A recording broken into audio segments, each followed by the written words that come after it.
that's pretty convoluted to me here. But then when it talks about the judgments and the four horsemen, so I think this is a good chapter actually to look into. Very cryptic though to me. Do you think you mentioned that you were thinking maybe that Job's not a real person, or that's just something you're kicking around, or? It's something that I'm kicking around because there's no statement of who made it or anything like that. And the way I've always looked at Job before, I mean, if you just read chapters 1 and 2 and 3, it's almost like you're reading it. You can put so much emotion and emphasis to it. It's almost like it's a children's story that you'd read them at bedtime. And while he was yet speaking, another messenger came and said this, and all this terrible stuff happened. And while he was still speaking, another message come. And so it was talking about a storm, right? And then I noticed later in Job, in the 30s, after Elihu, and I found out that the name of Elihu is really the same as Elijah or Elijah, that Yah and you are pretty much the same. So it's basically, the name translates as to Lord the God, God the Lord. And so you have this strange introduction of this individual, and he goes and he rebukes all of them. And then all of a sudden it says, and God spoke to Job through the whirlwind. It's not like it's a separate whirlwind. I always considered it to be like, okay, well, after all this took place, and the separate whirlwind came and talked to him. But if you look in there, and then you look in a place where this occurred to Elijah, all these earthquakes took place and all these mighty winds took place, but the Lord was not in them when Elijah was in the cave. But then a still small voice came and spoke to Elijah, and that was where the Lord was. So I think when it's talking about Job's storm, I'm thinking of that storm being like a metaphor. And so when it says that God spoke to him through the whirlwind, I'm thinking that is through all of his affliction and suffering, that's when God spoke to him, because there's a specific verse in Job that actually says that it's through affliction that he talks to you. Right. Not that it was an actual... So that's where I'm at with Job. That's what I'm looking at the moment, is studying Job in more context. But because I'm looking into Job, it has led me to Ezekiel 14 down a little rabbit path, right? But that's fine, because I'm going to back up and then go, and then if I get off on another tangent. But Ezekiel 14 actually does talk about Job, and it's been used as an argument that, well, because it's here, that means that Job has to be real, as though they want to take Ezekiel 14 as a historical account. And I'm thinking, well, no, wait a minute. If it's talking about Noah, it's talking about Daniel, and it's talking about Job, it's just out of the blue. It's talking about these three people. It doesn't necessarily mean anything. But what are the stories of Noah?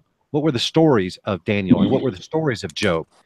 And so I think it's supposed to be invoking these teachings and not invoking these specific individuals, needless to say. But it's a very good one about the four horsemen, and that was what my real question was. But yeah, well, you want to start? Oh, go ahead. You said you want to read it? It doesn't matter. Either way. Yeah, that's cool. I like to hear you read. So. Okay. All right. Well, thanks.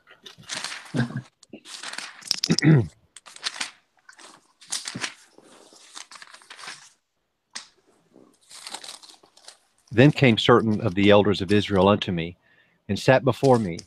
And the word of the Lord came unto me, saying, Son of man, these men have set up idols in their heart, and put the stumbling block of their iniquity before their face. Should I be inquired of at all by them? Therefore speak unto them, and say unto them, Thus says the Lord God, every man of the house of Israel that sets up his... Hold on, I can't read King James. I need to... Yeah, man, I had that problem one night. I was like, I can't do this. Okay, I'll go to New American Standard. All right. Then some elders of Israel came to me and sat down before me. And the word of the Lord came to me, saying, Son of man, these men have set up their idols in their hearts, and have put right before their faces the stumbling block of their iniquity. Should I be consulted by them at all?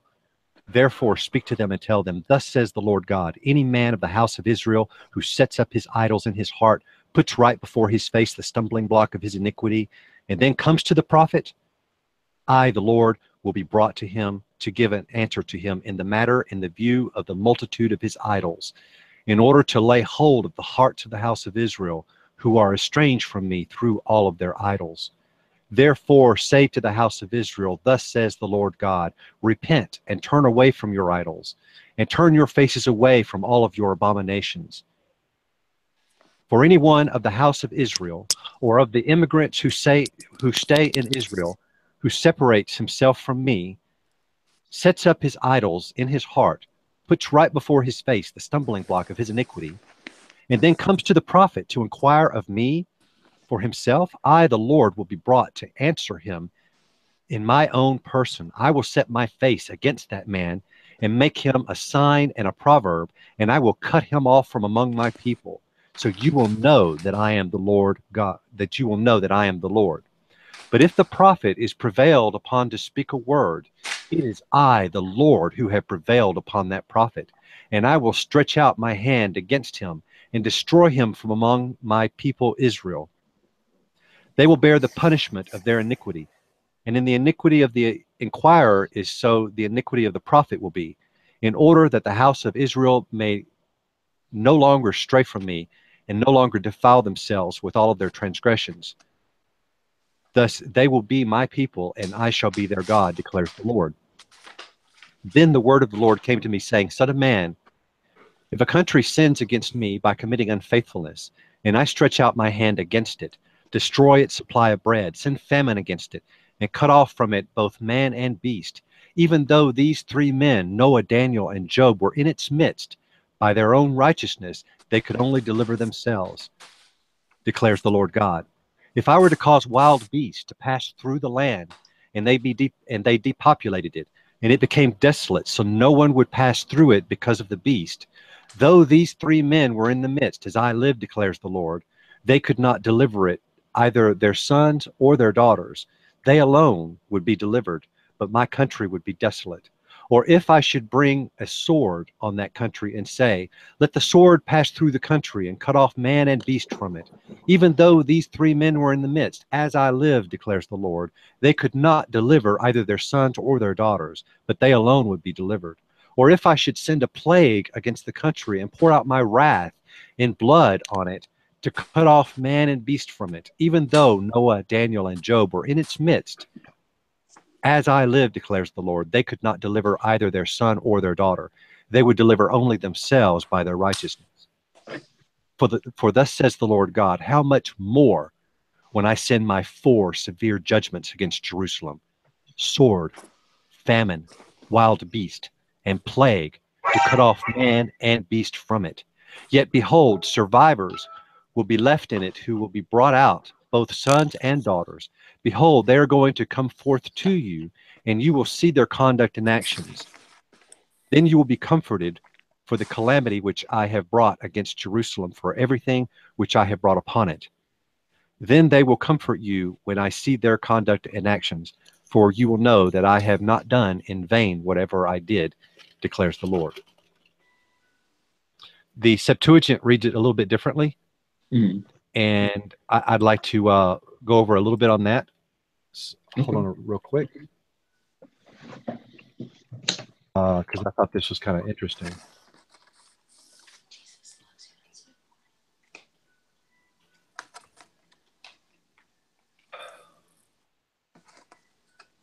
If I go by the polyglot, it says, and there came to me men from the elders of the people of Israel, and that sat before my face. And it came to pass, word of the Lord to me, saying, Son of man, these men set their thoughts in their hearts, and set the punishment of their iniquities before their face. Shall in answering I answer them? On account of this, speak to them, and you shall say to them, thus says Adonai, the Yad-Heh-Vav-Heh, a man from out of the house of Israel, whoever should put his considerations upon his heart, and should arrange punishment for his iniquities before his face, and should come to the prophet, I, the Lord, will answer him by them in the things which are within his mind.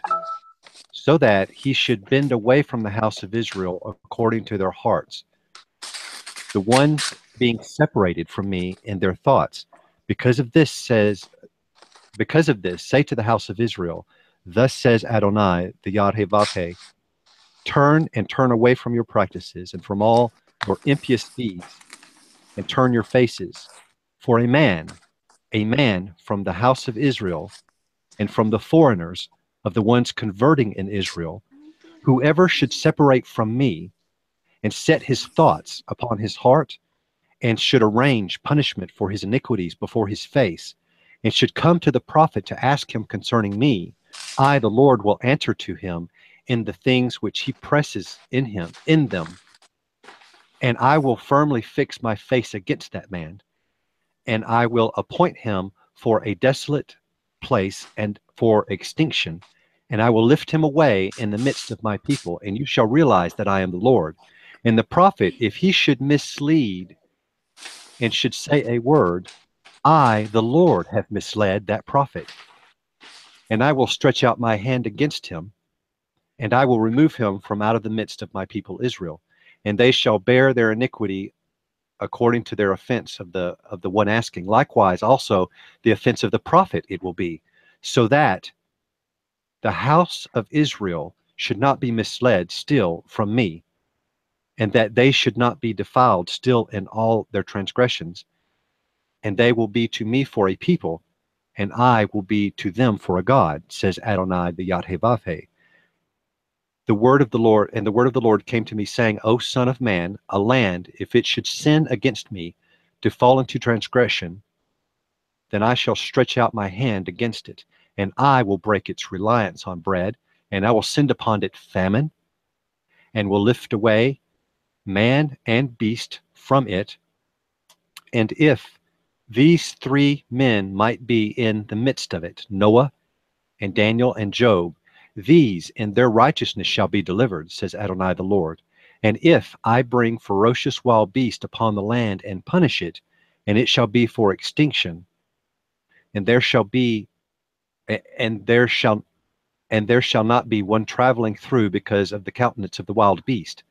And these three men were in the midst of it. As I live, says Adonai the Yad-Heh-Vav-Heh, shall sons or daughters be delivered? Only these alone shall be delivered, but the land will be for ruin. Or even if I bring a broadsword against that land, and I should say, let the broadsword go through the land, that I shall lift away from out of them man and beast. And if these three men were in the midst of it, as I live, says Adonai the Yad-Heh-Vav-Heh, that in no way shall sons nor daughters be rescued, but these alone shall be delivered. Or also, if I should send a plague upon that land, and I shall pour out my rage upon it in blood, to utterly destroy from out of it man and beast, and Noah and Daniel and Job be in the midst of it, as I live, says Adonai the Yad-Heh-Vav-Heh, neither sons or daughters shall be delivered, but they in their righteousness shall rescue their souls. Thus says Adonai the Yad-Heh-Vav-Heh. But if also my four punishments, the ferocious broadsword and famine, and the ferocious wild beast and plague, I should send out upon Jerusalem to utterly destroy from out of it man and beast, and behold, these being left behind in it, the ones escaping from it, the ones who shall lead out of it sons and daughters, behold, they shall go forth to you, and you shall see their ways and their thoughts, and you shall repent over the hurts which I brought upon Jerusalem, for all which I brought upon it, that they shall comfort you, because you shall see their ways and their thoughts, and you shall realize that I have not in vain done, let's see, the word orders, okay, that I have not done all in vain as much as I did by it, says Adonai the Yad-Heh-Vav-Heh. You can see there's a little bit of difference, like it talks about thoughts instead of idols. Mm-hmm. I think that's interesting. Yeah, let me see something here real quick, because I was looking at that part. And then I would say if we're going to talk about the judgments, that we should look at Revelation 6 also and compare it and read that as well. Okay. Yeah, let me look at this thing with idols real quick. Be curious to see what the Hebrew word there is.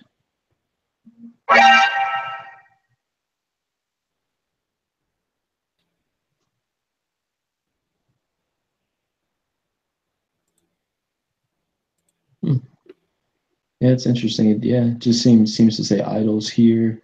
Yeah, I was thinking it might have had some connection, but I'm not necessarily seeing it. Oh, actually, let me see something here. Roll up, roll.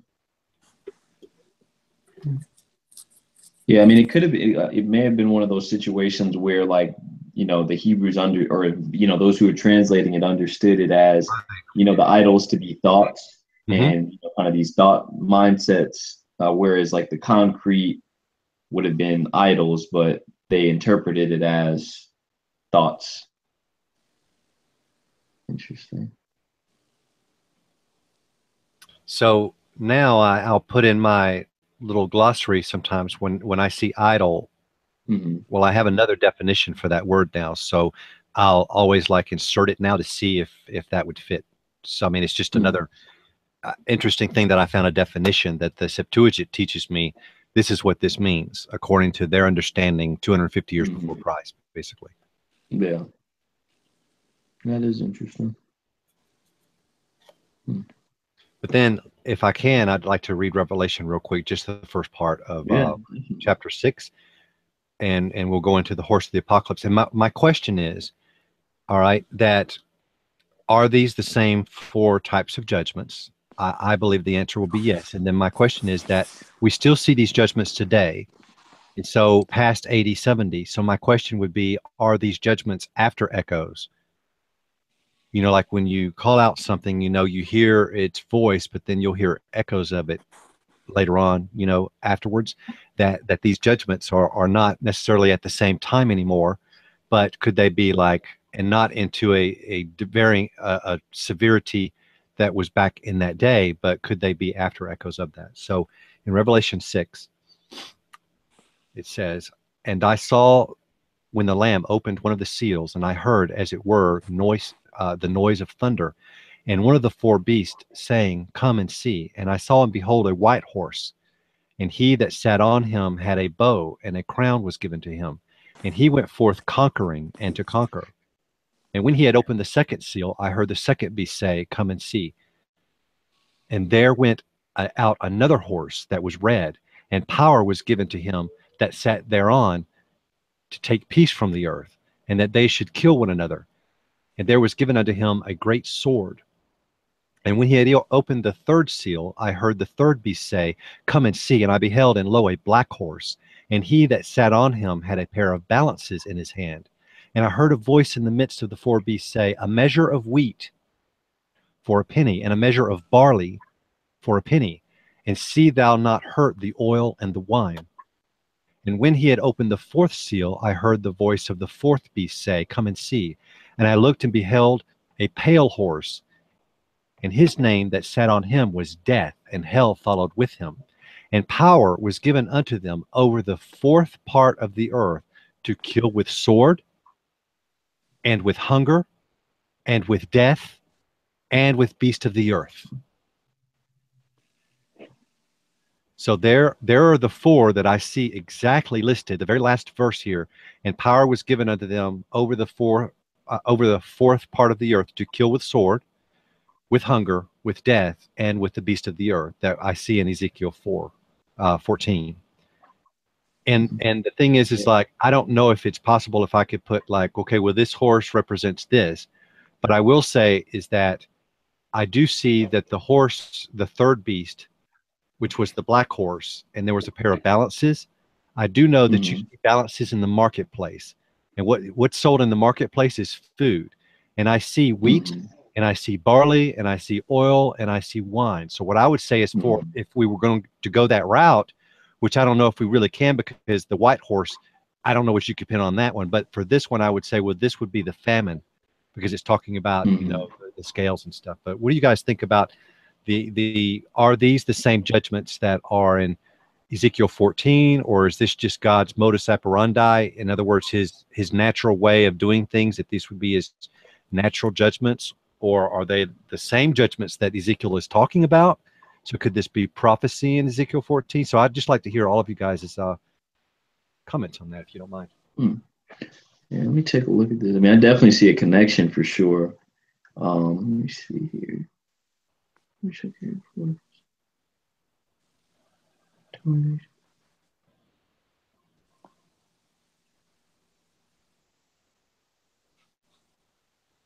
Hello, Zachary. Yo, what up? Yeah, based on the wording of, I mean, one thing about the pale horse, I could see that possibly being pestilence. Mm-hmm. You know, maybe a connection with pestilence. But I mean, verse 8, I think, just makes it pretty clear that they're connected. Now the language from Ezekiel 21 through 21, I mean, that could definitely lead me to see that as speaking of the last days time period and corresponding with Revelation 6.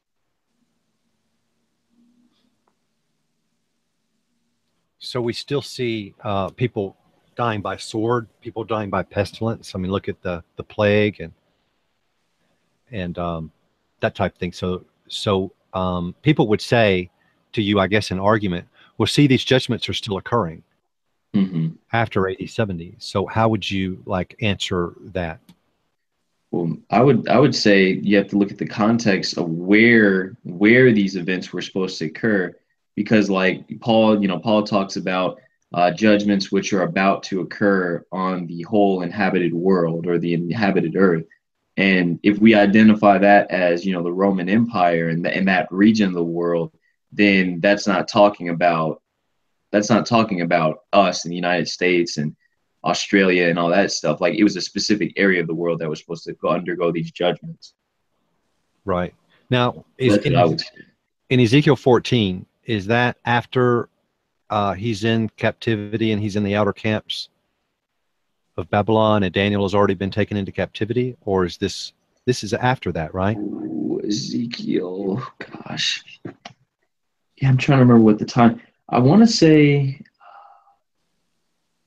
let me see here. Yeah, I can't remember the timing on Ezekiel. Let me see if I have it. I should have it somewhere. I'm just not fluent in Ezekiel, and so that's because let me see if I'm wondering, is that the first exile, or is that the day of the Lord kind of stuff, or is it like both? Let me see here.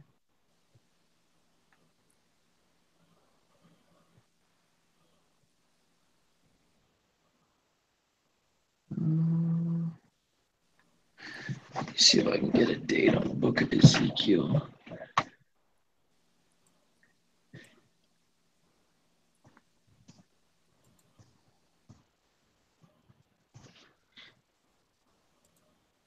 Okay, so it looks like the first thing that came up was priests living in exile in the city of Babylon between 593 and 571. So it looks like it was during the exile. Or it looks like that's what the kind of consensus is, that it would have been, during the exile. So somewhere in Ezekiel is when it happens, right? And so Ezekiel is talking before the exile, and then he's talking after the capture and leading away, right?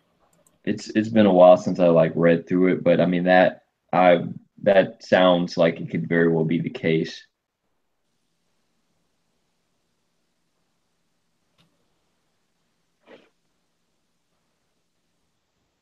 As he sees the strange vision that's in chapter 2 or something, and he sees the God leaving the temple and moving away from it. Okay. And that's I think a metaphor or something to show that God's not with the Israelites anymore, because he's leading them into affliction, so that he can open up their ears, like what Job is saying, that through affliction that he speaks to you. Mm-hmm.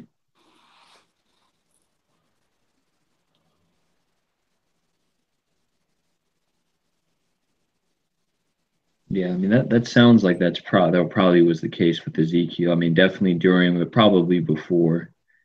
covering that period.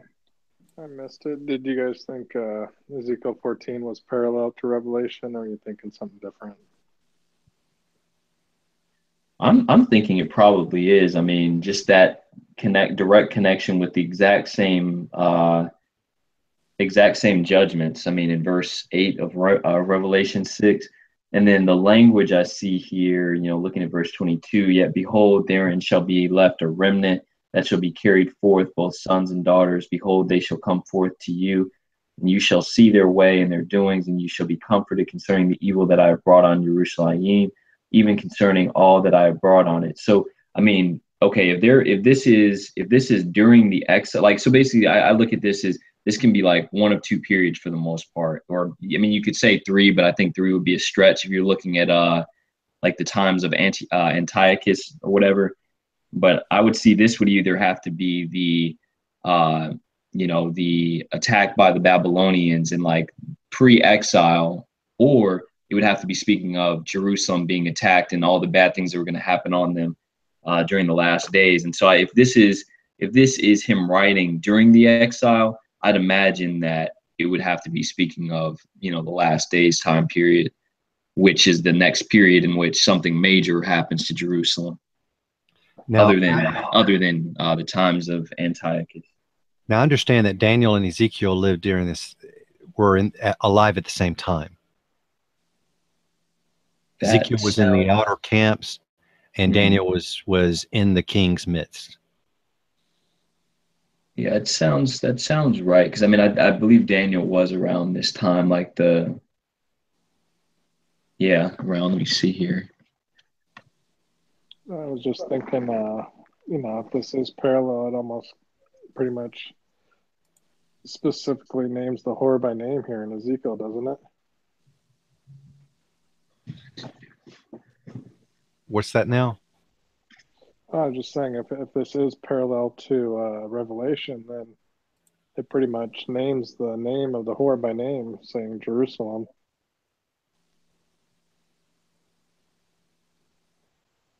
Because Ezekiel specifically says this is coming on Jerusalem. Mm-hmm. Yeah, I mean, that definitely lines up for sure.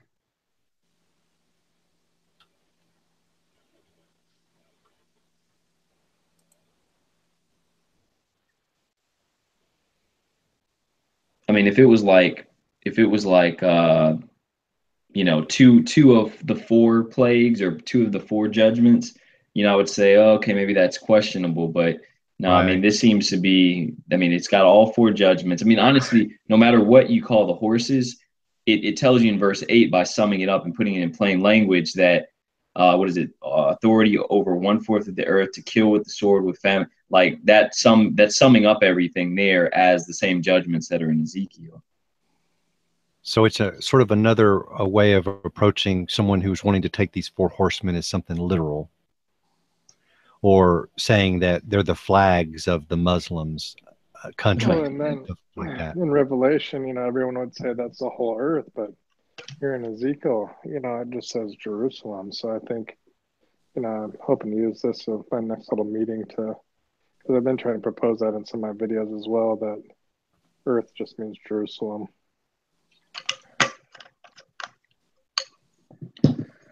Yeah.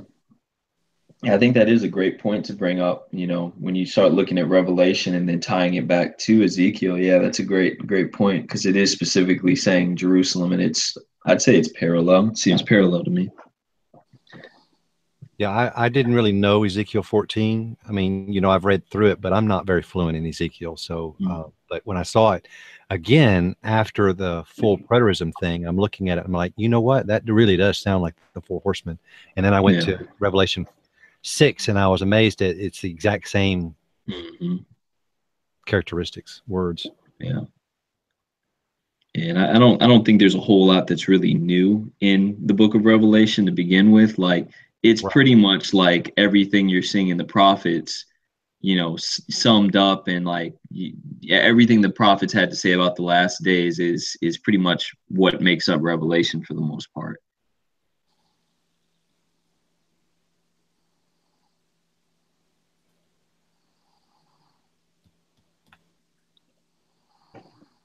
So anyway, that's what I've been I looking think, into the last couple of days. I think what kind of was revealed in Revelation is that now it's coming soon, where in the prophets it's in the future, it's in the future and future. Well, Revelation, it's now. You know, as you said, it tells the story, the same story, but now it's at hand. Now the time is.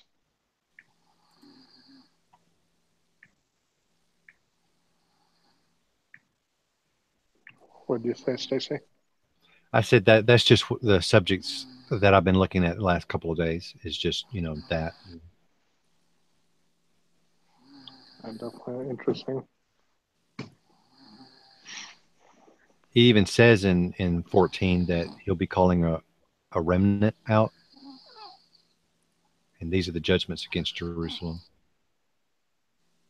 Yeah, I was looking at what was I reading? Let me look here real quick. I'll be right back. Is that Zach asleep? Sounds like it. You got to mute him. Don't mute him. So.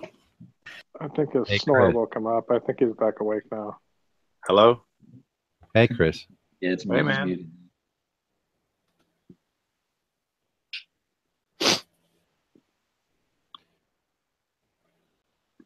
Oh.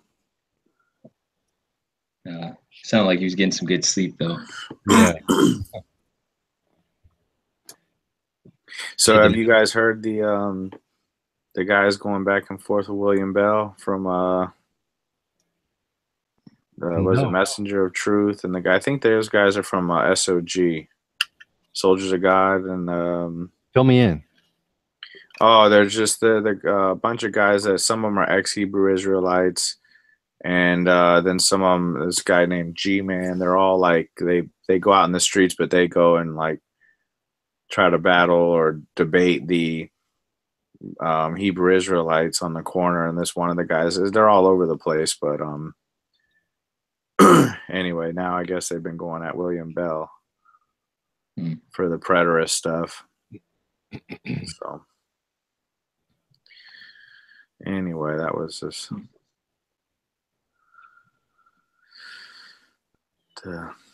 never ends, man. I found what I was looking here for. You brought up, was it you, Stacey, that was mentioning the inheritance? The what? The inheritance. Inheritance. No, but I did notice something that I do want to get back to after you finish that, and that was something that you posted about the baptism of fire, and I wanted you to read 1 Corinthians chapter 3 in like 3:13 for that. But go ahead with your inheritance. What was it that you found? Yeah, so I was reading Jeremiah the other day. And it says, I will give you pastors according to mine heart, which shall feed you with knowledge and understanding. And to me, I would believe these are the pastors in the new covenant. Mm-hmm. And it shall come to pass when ye be multiplied and increase in the land in those days, saith Yahuwah or Yahweh. It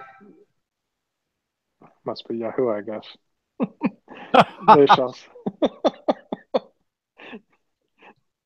They shall say no more, the ark of the covenant, Yahuwah, neither shall it come to mind, neither shall they remember it, neither shall they visit, neither shall that be done any more. At that time they shall call Jerusalem the throne of Yahuwah, and all the nations shall be gathered unto it, to the name of Yahuwah, to Jerusalem. Neither shall they walk in any more after the imagination of their evil heart. In those days the house of Judah shall walk with the house of Israel, and they shall come together out of the land of the north to the land that I have given you for an inheritance unto your fathers. So here it's saying that Judah and Israel came together during this time. Now, most people want to say that's in the future, that, there's no one branch or, the two still have to come together. But here was saying it was during the time whenever the pastors would be under the new covenant, it seems. What chapter in Jeremiah was that? Jeremiah 3, starting in Oh, probably 14 or 15. Okay.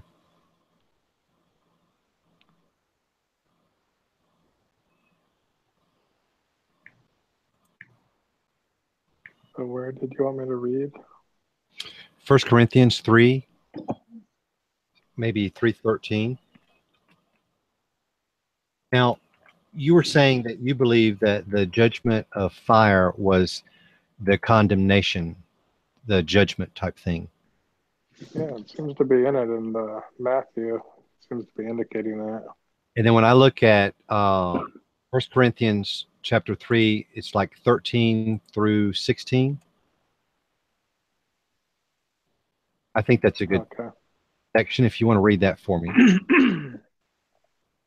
Yeah. Excuse me. It says, every man's work shall be made manifest, for the day shall declare it, because it shall be revealed by fire, and the fire shall try every man's work of what sort it is. If any man's work abide which he hath built thereupon, he shall receive a reward. Yahuwah. That's an awful sound. What is that? that is my what is it, text message tone. It's from this it's from this video game. Oh man, that's me. Gotta play that at the right time. Like when somebody has an epiphany, you gotta play that. Oh man, you're not going to be missing any text messages. I can see that. What's that? You're not going to be missing any text messages. Oh no, absolutely not. You could do that like in a wedding or a funeral or something. Right. Everybody looking around like, what? Right.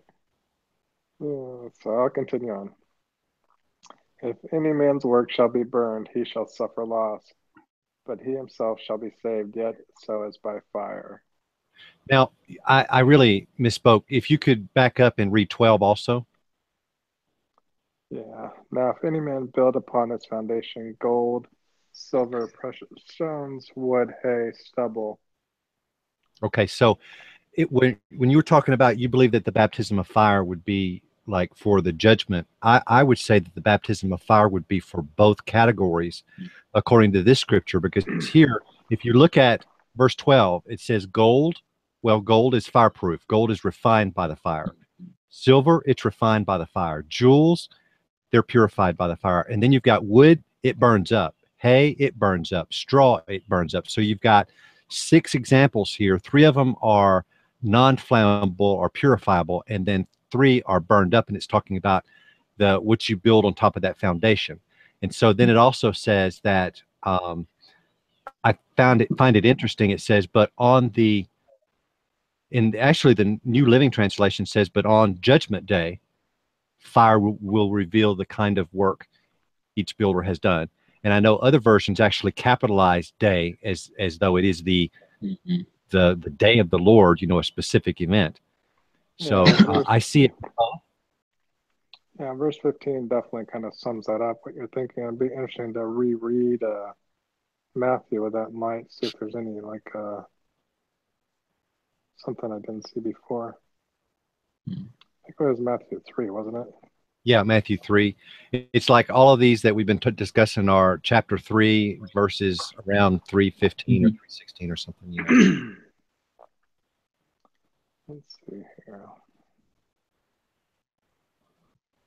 Because it does say there's one baptism, Yeah, so verse 10. And now also the axe is laid unto the root of the trees. Therefore every tree which bringeth not forth good fruit is hewn down and cast in the fire. I indeed baptize you with water unto repentance, but he that cometh after me is mightier than I, whose shoes I am not worthy to bear. He shall baptize you with the Holy Spirit and fire, whose fan is in his hand, and he will thoroughly purge his floor and gather his wheat into the garner, but he will burn up the chaff with unquenchable fire. See, I could see the chaff being like, your bad works, and then also the people that weren't saved as well. Yeah, Interesting. And a work could be like your heart. So it could like be you too, right? Mm-hmm. Right.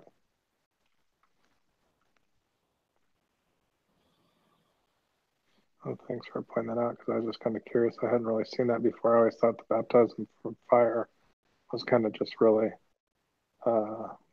Pentecost, but clearly there's more to it than that.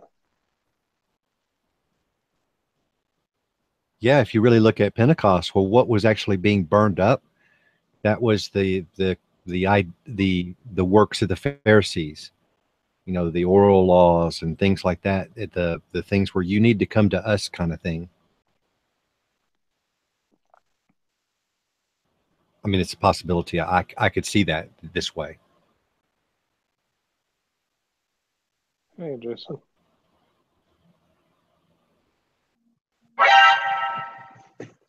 Hey. Hey.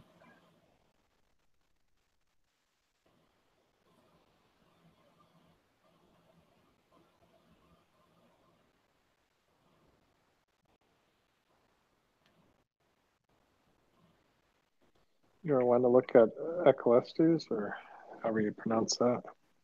What, Ecclesiastes or Ecclesiasticus? Which one? You told me to read the book of Ecclesiastes. Yes, I did. Did you read it? I got up to chapter 7 and then I fell asleep.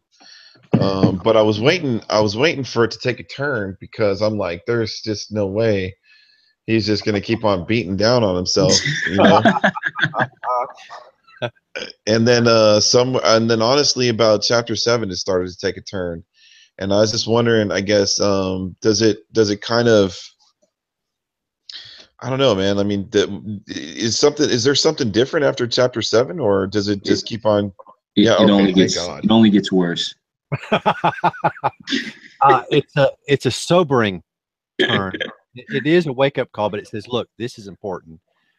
Enjoy your life, you know, type thing.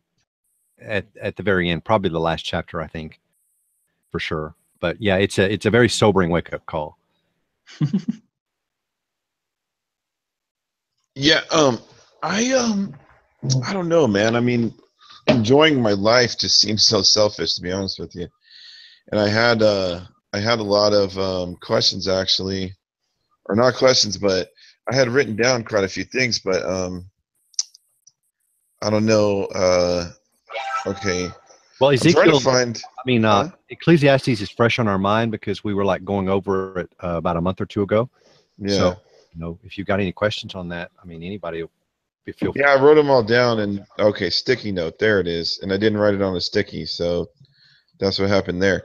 But I don't know, man. Let me just open it up, and then I'll see if I can kind of scan through, because there's a couple things, you know, I noticed a couple contradictions, possibly. I mean, you know, and then I noticed a couple other things. And I was just like, wait a minute, hold on, what is going on here? Like, actually, one of the questions I had was when he said that man is just another beast, and I was just like, is that where we're going now?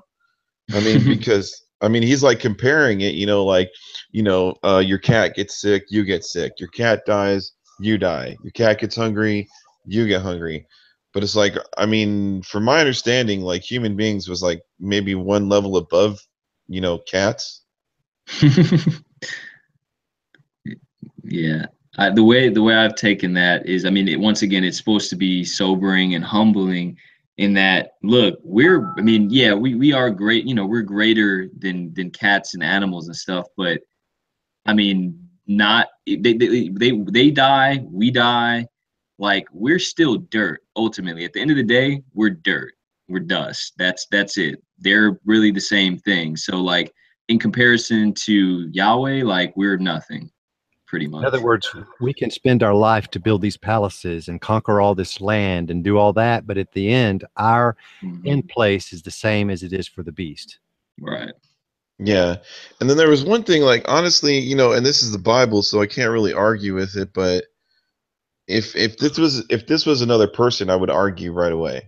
And my argument would be like, because he was, you know, he's sitting there saying like, you know, I built these you know, I built vineyards. I had pools. You know, I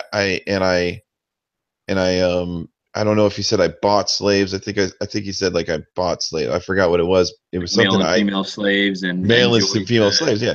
So nowadays that would translate into I hired and fired people, and so the hiring of people I think is what matters, because you know you gave those people work. You know, you gave those people a job. What's up, Ezra? I knew you'd come in, man. You're my man. What's up, And guy? so that's I don't know, man. That's about what I was thinking, I guess, right there. But hey, Ezra, let me ask you a question, bro. Because I know that you're kind of doing stuff. You know, you're kind of working on houses right now. You ever pay anybody to work with you? Yeah, I pay people all the time. Oh, okay. And I would say, okay, on a ratio, right?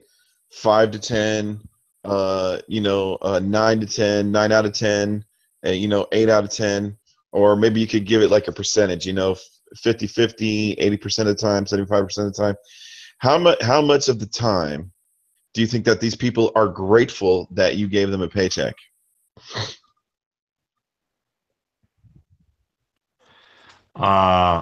Grateful. Yeah. Like, bro, I thank you for about teaching me stuff. Thank you for helping me out. Thank you for giving me more money than McDonald's, like that kind of thing. right. I don't know, man. Maybe 10% of the time. Really, dude? 10%? All right. Well, I stand corrected then. I'll just let that speak for itself. I'm sorry for you, brother. Yeah, I mean it's not a lot. You know, I mean, you know what I mean? It's it's for sure not a lot, you know. See, I would have figured it would have been completely the opposite way. I would have figured it'd been 90% of the time. People are just like, thank you so much, But yeah. Well, that's the thing I think about what the Bible talks about is a wage earner gets his dues, that he's not grateful. So that if you place your salvation based on your own works, you're not going to be grateful. But if it's given to you as a free gift that you don't deserve, I know a lot of people that, like my mother was cleaning out her drawers and she was giving a lot of her flannel pajamas to this woman who really didn't have anything at all. And she's like, I'm so grateful and thank you for any of the clothes that you want to give me. I certainly appreciate them. And so I think that when you work for something, you expect to get your compensation for it. So it's like, this is a equitable contract between the both of us. I work for this, you give me this. And so this is what I'm expecting. And so I think that when we place our own salvation on our own works, that's what God doesn't want us to do, because then it's like there is no gratitude, there is no thankfulness. That's a really good word right there, Brother Stacy. And the other thing I was gonna say, and this had something to do with socialism, because I believe and I would like to directly quote from it, but I'd have to read it again. But there was a part in there that said something about then there's a man who works, toils, the word that was used, because I'm reading from the ESV. I just am. So the ESV was using the word toil. The man toils and all that for so long in order to acquire this wealth and things like that. And then he dies, and then another man comes behind him who has never worked in his life and receives all the benefit, and that is extra evil. And there you go. There's socialism. That's Ecclesiastes. That's stated in Ecclesiastes, actually. Yeah, for real. Yeah. But you were mentioning something the other night. I'd like to hear Armand's point. Is that Christianity is socialistic in nature, or it was communistic in nature, or something? I did actually hear that part. I briefly listened to the hangout, and I did hear something about the I guess the socialism conversation. What do you just want to know my thoughts on it, or? Yeah, I'm thinking there's two different ways of socialism. There's a God-centered socialism, and then there's man-centered socialism. And I think one of them works, and obviously one of them doesn't. I think you'd know which one. But yeah, what were your views on that? Whether that would be the Hey, before I had a little that was really interesting. are there two types of socialism, or I don't know. Anyways, I'll shut up. Yeah, Armand, I'd like to hear you say it. Yeah, so like and Stacey, I think I definitely I believe see, you know, how you're seeing it in terms of the two types of socialism. So and the way that I would see it is, yeah, there is I guess a social construct, or like political, or however you want to see it, socialism that is put in place by like human governing bodies and saying, hey, this is the way we're going to run our society. And yeah, I would say that really doesn't work, in the sense that, I mean, ultimately humans are, I mean, we're selfish, you know, we're selfish beings that goes against our nature ultimately. And so really forcing someone to do that a lot of times is just not, it's gonna fall apart. People aren't gonna be happy with it, just because of we're selfish beings, like naturally speaking. Now, from the standpoint of what Christ put in place, yeah, I guess you could call that a socialism in sorts, but it's still not a. But the thing is, it's not a social construct where it's put in place and this is okay. You have to do this, this, and that. It is, this should flow out of you naturally because you believe in me, and because because of the light that's in you, basically. And so that's the thing. One is externally influenced and caused, and the other one is supposed to come from internal. So they are two very, I mean, I guess similar things when you see them carried out, but the prodding or the thing that causes them or drives them is different. That's what I'd say. That's what I thought you'd say. Yeah, I think that's a really good, a very good explanation of it, and I appreciate you explaining it that way, because yeah, the Levitical system seemed to be more socialistic, because you had Levites that you were forced to house, feed and clothe and house, and they did absolutely nothing in return. So I guess you could parallel that with the law was external in some ways also. Yeah, in a sense, and I mean, ultimately, the goal of that would have been that it would flow out of people naturally. But yeah, I mean, ultimately, at the end of the day, there were laws put in place to kind of guide people. But of course, when you're dealing with broken human beings, some of them, you know, that did flow out of them, I'm sure. But then others, it was like, this is a burden, and why? I'm sure they were like, why do we have to give our, this and that to the Levites, and this and that, because they want to keep it for themselves. And not only that, but you were like, you had to leave the corners of your field for strangers and whatnot. Yeah. You see, and I believe, I can't remember exactly like specific examples, but I know these come up where Yahweh, it's probably in the prophets, where it talks about, I mean, he basically gets on them for, look, you're not doing this. I know for sure he talks about like, you're not setting free your, there's a period of time like I believe it was the Jubilee year where they were supposed to, basically set everyone free that was, I believe, like a slave of their brothers or whatever. And he was oppressed, they were being oppressed and not being let free. And that was a major problem. And so, yeah, you do see things like that where it's like the fleshiness got in the way of the fleshiness, and selfishness got in the way of this, system that could have worked. It weren't for the flesh. It wasn't just the slaves, but it was all debts, wasn't it, for the year of Jubilee? Yeah. All debts were. Yeah, I do believe that's correct. Yeah, and so I mean, even that you could look at as a socialist thing. I mean, it's not this thing where you're giving, you're giving to those who are in need and evenly distributing the wealth, but even that, forgiveness of debt, it kind of brings everyone to an even playing field, when that occurs. I was always imagining, maybe it's a little personal joke with me, but I was always imagining that on the 6th year, it was really hard to get a loan back then. Right. I mean, if I had some hard evidence on this, I guess that would be better, but I would be willing to assume that the highest, like, uh, like the societies that give the most to charity are the capitalist societies. I mean, they could. I mean, just simply because I mean, there's. I mean, I don't know. I don't know about other societies in other countries, but I mean, we have. Let's put it this way: we have more to give. Now, what I would want to look at is the proportion of giving to your actual what you have. So, for example, in the United States, percentage-wise, we're really low.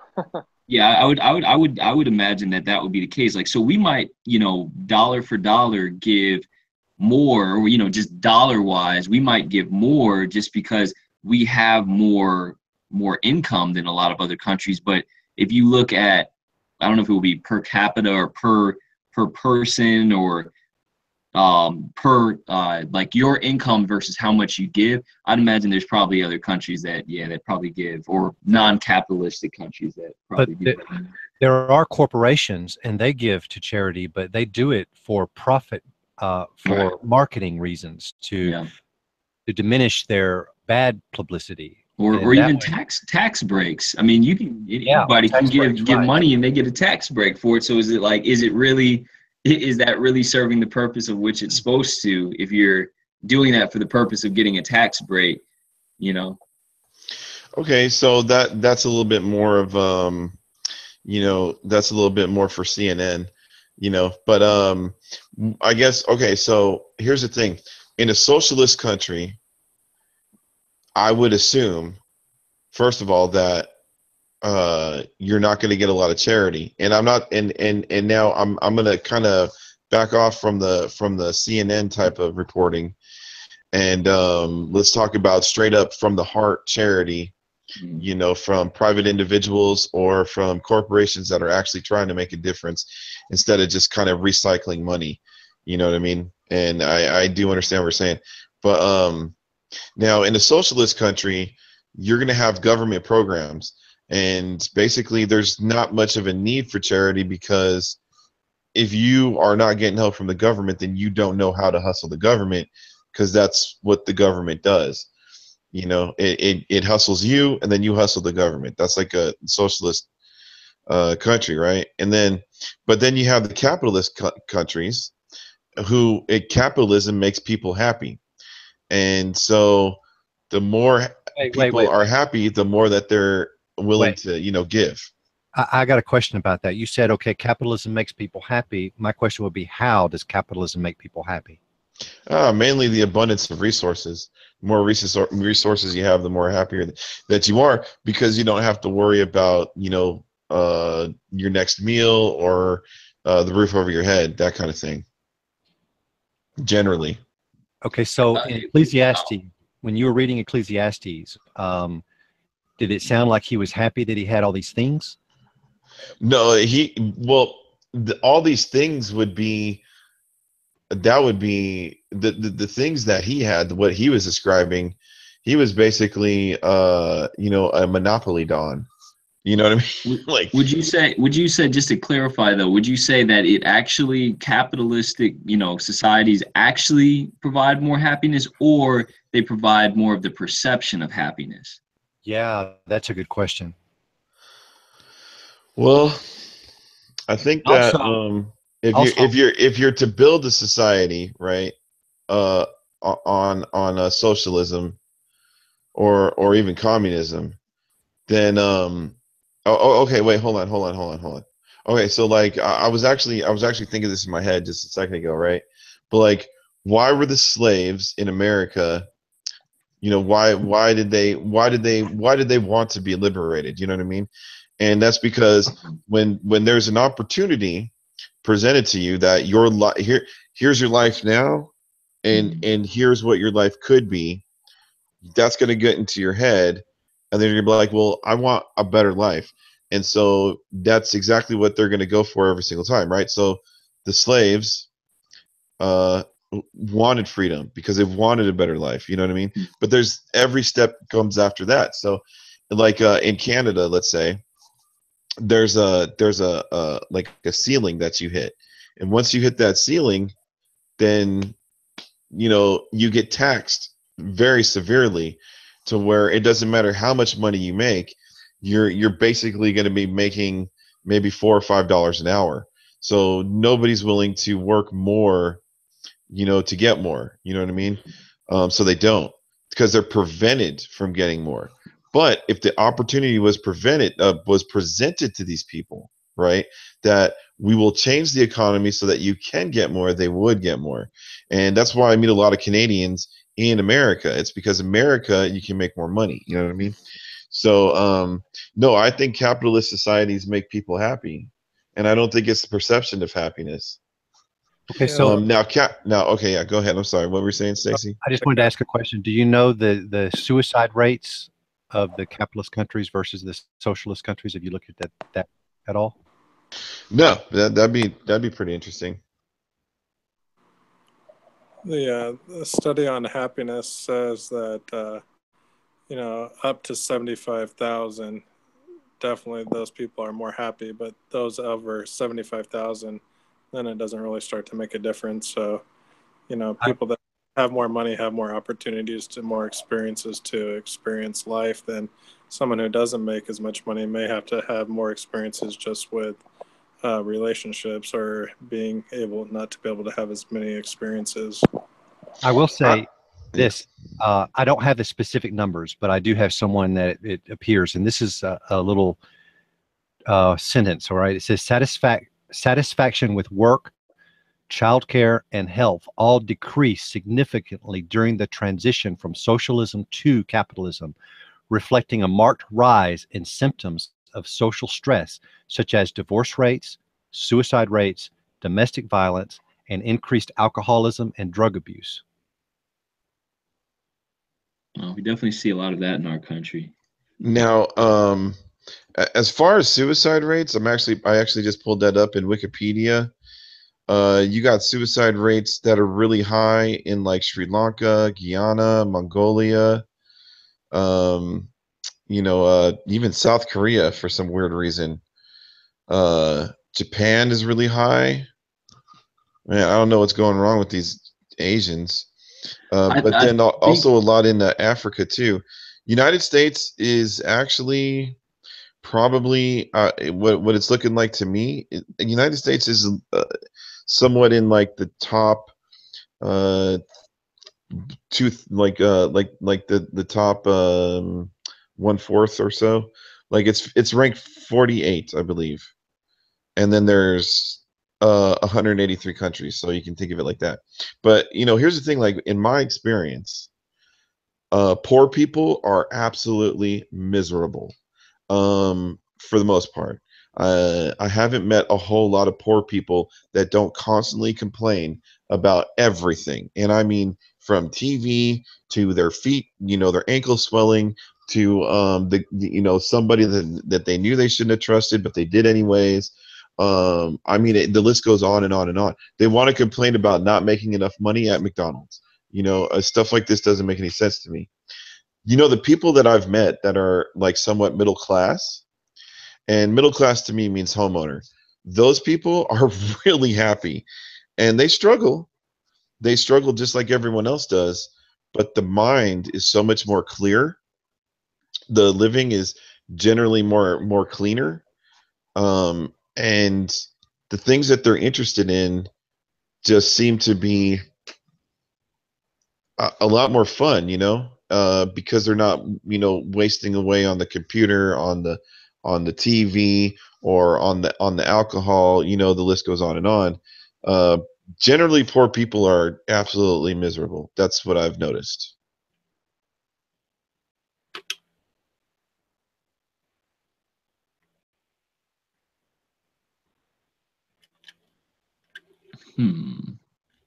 Yeah, I think it goes along with the mind too, though. Because if your mind is just so neglected, I think everything else gets neglected as well. Well, a lot of it has to do with upbringing. Some people are upbrought. Y'all hear me? Mm-hmm. Yeah, I can hear you, bro. Oh, I kept talking, but my mic was unmuted. I was saying, to Jason, you should watch this movie called Happy. I mean, it's called it's a documentary called Happy. What's it like trying to? Oh, it just goes all over the world, and it just shows people who I mean, I brought it up to you guys before, but like one of the you know, it shows like a rich, very rich, wealthy family, and then it goes along with like a kind of a lower middle class Louisiana family, and then it goes to complete poor, like crazy poor Indian family in another country, like in some Middle Eastern country. And out of all of them, the poorest ones are the actually happiest ones in that documentary. You know, I think if you look at suicide rates, I think most rich people are the ones committing suicide at alarming rates. I don't think it's, you know, think of all the kids that are, you know, drug addicts or alcoholics. I'd say most of them come from, you know, homes where they can get themselves on money to be able to afford to do all these things. So I always say kind of like the exact opposite. I think I'd say more probably lower income people are more happy than wealthy people. I kind of lean that way too, because I've never seen Donald Trump actually smile. For one thing, he's supposed to be one of the richest people there are. He's always frowning. But then also, you know, when you've got technology, and technology would be more in the countries than it would be in the poor third world countries. So in capitalist countries, you have people living in the same house and they're in other rooms and they just text one another instead of actually speak to one another. And so there's lack of social interaction. Rates are What's pretty that? high for Native American, and they're poor and alcohol abuse and yeah, because they're I think poor definitely is. I think poor Americans are different than poor Mid Eastern. I think the culture is different. Yeah, I would say if you looked at like the world, I'd say people that don't have much throughout the world. I mean, America is kind of like completely different. Well, just first world countries because they're not really poor, I would say. I mean, you know, everybody, I mean, I don't want to say they're not really poor, but I guess that's a bad choice of words. But, you know, if there's, okay, I'll give you an example. When you have a family like that move in that documentary, Happy, you have a family, right? This dude is not a drug addict.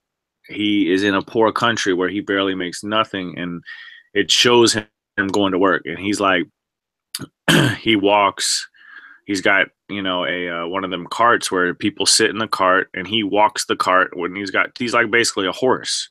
You know what I mean? And he's a taxi cab in one of these Sri Lankan countries. I think it is Sri Lanka or something like that. And like, you know, he's barefooted, walking in crap through the streets, this and that.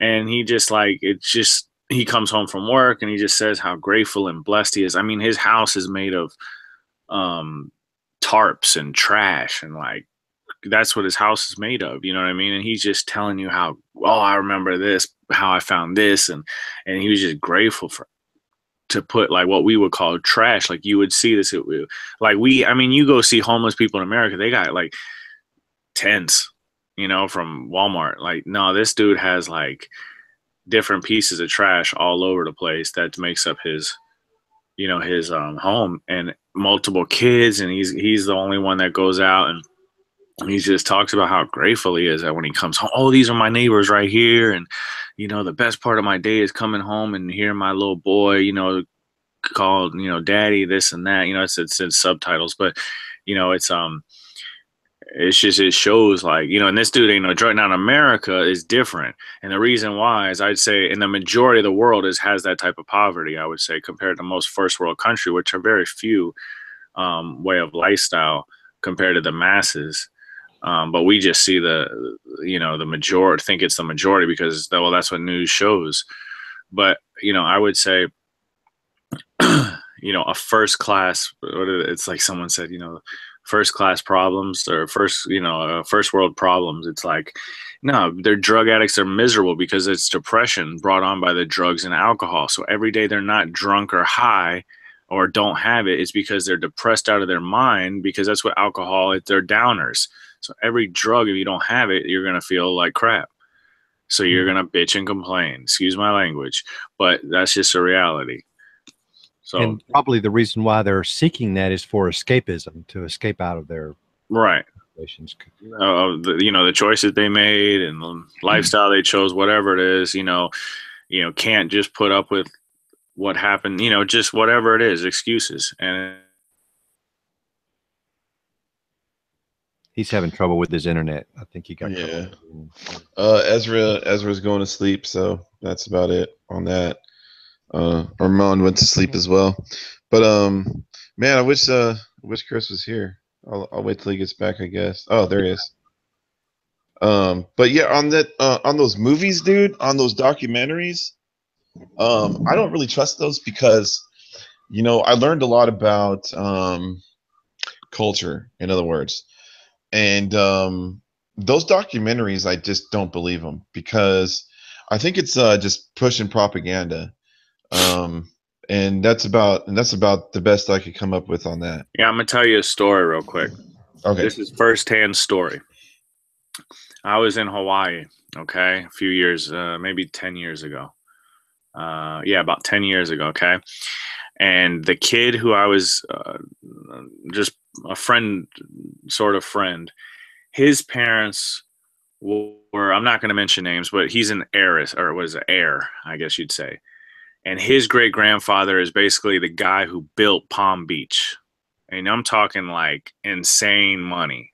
I'm talking, you're born, you got, 30, $40 million guaranteed to you right away, And this kid was a multi-gazillionaire and hooked on drugs and alcohol and had every possible thing you could want, dude. I'm talking, I've had it made, living in Hawaii in a penthouse, overlooking the water. I mean, just didn't have to work, had just an unlimited income, unlimited everything, right? And I've seen multiple people like this. I'm from, where I'm from I'm from, West Palm Beach. Well, Palm Beach is not far from me, and you go over there, I meet a lot of people. I know a bunch of different types of people through all walks of life. And this kid basically is a standard type of kid, like, spoiled brat, has everything. And so he was crashing his cars, right? He was a drug addict, and I mean, it wasn't like he was, I guess you could say if he would have been homeless, he would have been a standard drunk or drug addict on the side of the street, complaining about everything, miserable, same thing, right? And you'd be surprised because I've been to treatment multiple times, and most of those people that you're talking about come from like high-end rich families. You'd be surprised. They're just like that. The family gave up on them. But anyway, back to the story. So this kid, right? He crashed his car, and they got him another car. He crashed that car. So the car was in the shop. They got him a rental. He crashed the rental. After they crashed the rental, he goes on the phone, and I'm at this I'm at this kid's place while this is all happening. Me and a few other kids, right? And he's he's on the phone with his parents on the balcony, right? And you can hear him arguing. I'm not gonna take the damn bus. I want another car. And they're going back and forth, and then all of a sudden, we don't hear anything, right? And we look out the balcony like after, a minute, maybe 20 seconds. I don't remember how long it was. And the kids, we were like, where's this kid at? Where's Matthew at? And I'm like, next thing I know, I mean, we hear screaming, all types of craziness. And we look down, dude. He jumped off the 34th story building and committed suicide because he was not going to ride the bus. And he had to show his parents that I'm not riding no bus. I'll kill myself before I ride a bus, and you'll be, I mean, that's just insanity. And I know a bunch of kids like that where they overdosed, blew their brains out over like the most insane things. I mean, they're not happy, dude. I mean, I've rarely seen, I'm not saying they're all. I would have to say, like, honestly, I've seen a lot more like lower middle class. I mean, this is America. I mean, there is no poor people in America, right? I'd say very few. You know, I'd say the majority are lower middle class, and you got middle class, upper middle class, and you got the very rich. But in America, it's pretty tough to be like real, truly poor, like in third world countries. I think it's completely different. But I would have to say, on a case to case basis, I'd say the majority of people, just in my life, seeing just completely different views of people and how they live and their happiness, I would say by far people with less. I mean, even kids, you go to like some of these kids' house, like you'll see a wealthy kid, and I'm talking, you know, anywhere from like 2 to 8, just spoiled brats causing problems and just unappreciated. Oh darn.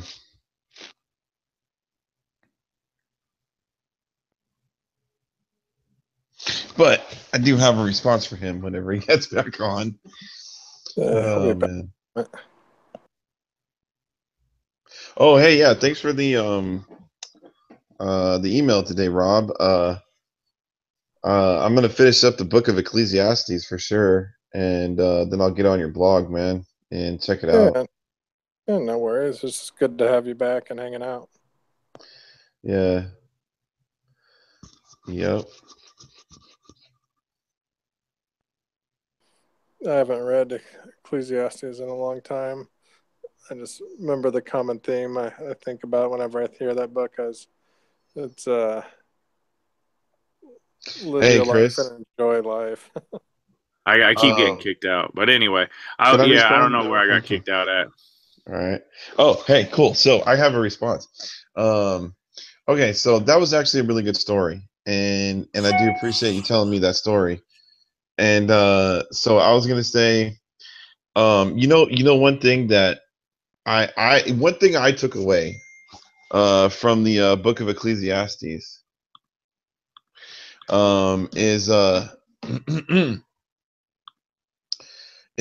I was talking to Ezra about this too, but because we're talking about like because he's got his own business somewhat, and well he does, but he's like working on houses and stuff like that. And me, it's like I actually just got a job. I'm actually moving to Oklahoma. I don't know if I told you guys that or not. Yeah, I think I might have, but yeah, I'm moving to Oklahoma.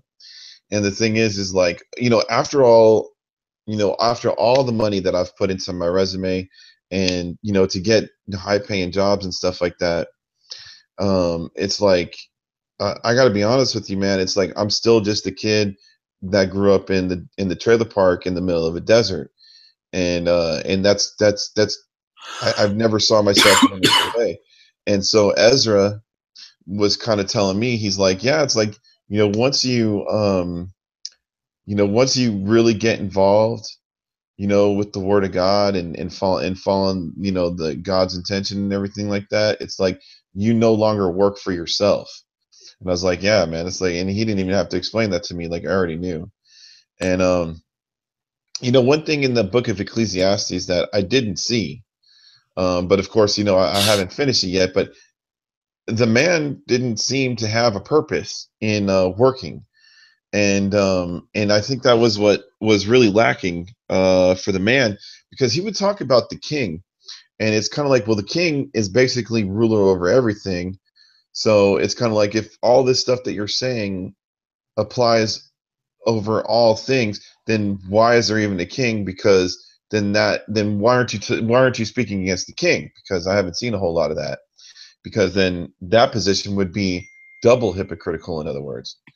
And so I was gonna say, yeah. So when I'm working, when I'm making money, I'm not going to buy a new truck. I'm not going to buy, I don't even know what else to buy. I don't even know what else to buy. I wouldn't even know what else to spend my money on, man. All that money goes to God. Why? Because God blessed me with a lot of money. And so if I tamper with that blessing, then I know that it will be gone. It'll be gone very quickly and very, very severely, and it's gonna hurt really bad when it's gone. So I don't ever tamper with that. And personally, now these rich kids that you're talking about, right? I think it's not only a human thing. I think it's a masculine thing. Like, I think it's two times over. Human beings need purpose, but men more so than women. Because if a man doesn't have direction, then it's just death, and that's all that that a man doesn't. I don't know, man. It's just it's really bad for a man not to have direction, and the reason why is because that's the masculine aspect. You know what I mean? It's the driving force. It's the guiding force. And without that, we can't spread that, and we're just might as well just drain ourselves of testosterone at that point. And I think that's what those kids, those rich kids are going through. Especially the boys. And yeah, so that's what I would say.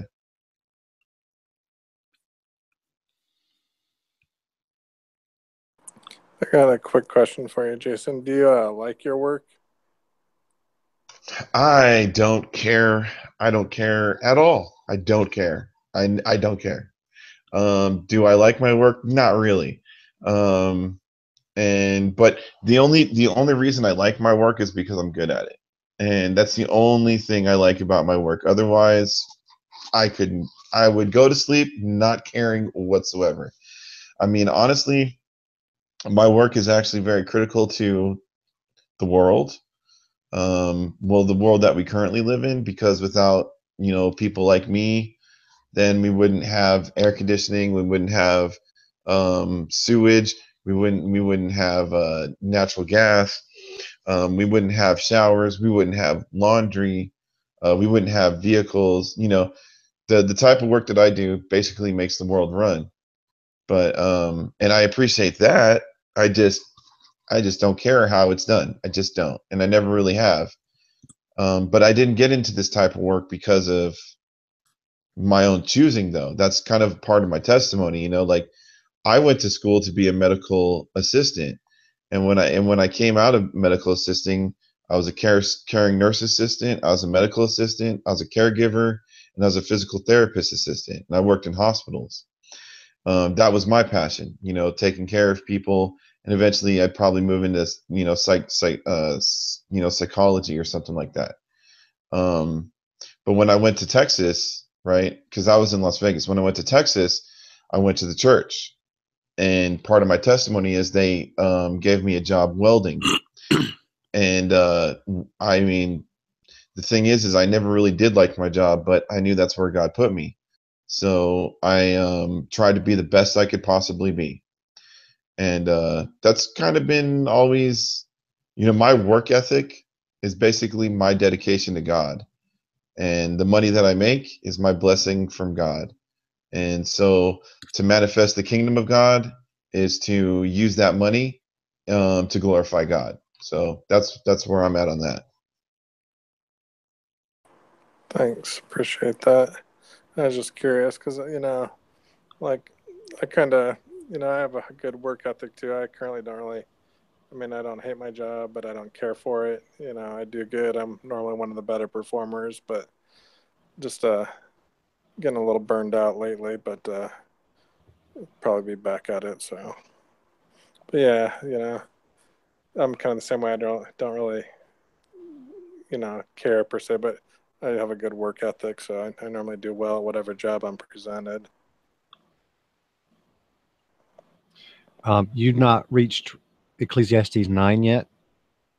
No, I got through 7, and I was pretty happy with myself on that. And then I saw 8, and 8 was about twice as long as the other ones, and I said, I'll get to that later. Let me read two verses that's in Ecclesiastes 9, actually 3. It's Ecclesiastes 9, it's verse 7 through 9. It says, "Go then, eat your bread in happiness, and drink your wine with a cheerful heart, for God has already approved your works. Let your clothes be white all the time, and let not oil be lacking on your head. Enjoy life with the woman whom you love all the days of your fleeting life, which he has given to you under the sun. For this is your reward in life, and in your toil, and in which you have labored under the sun."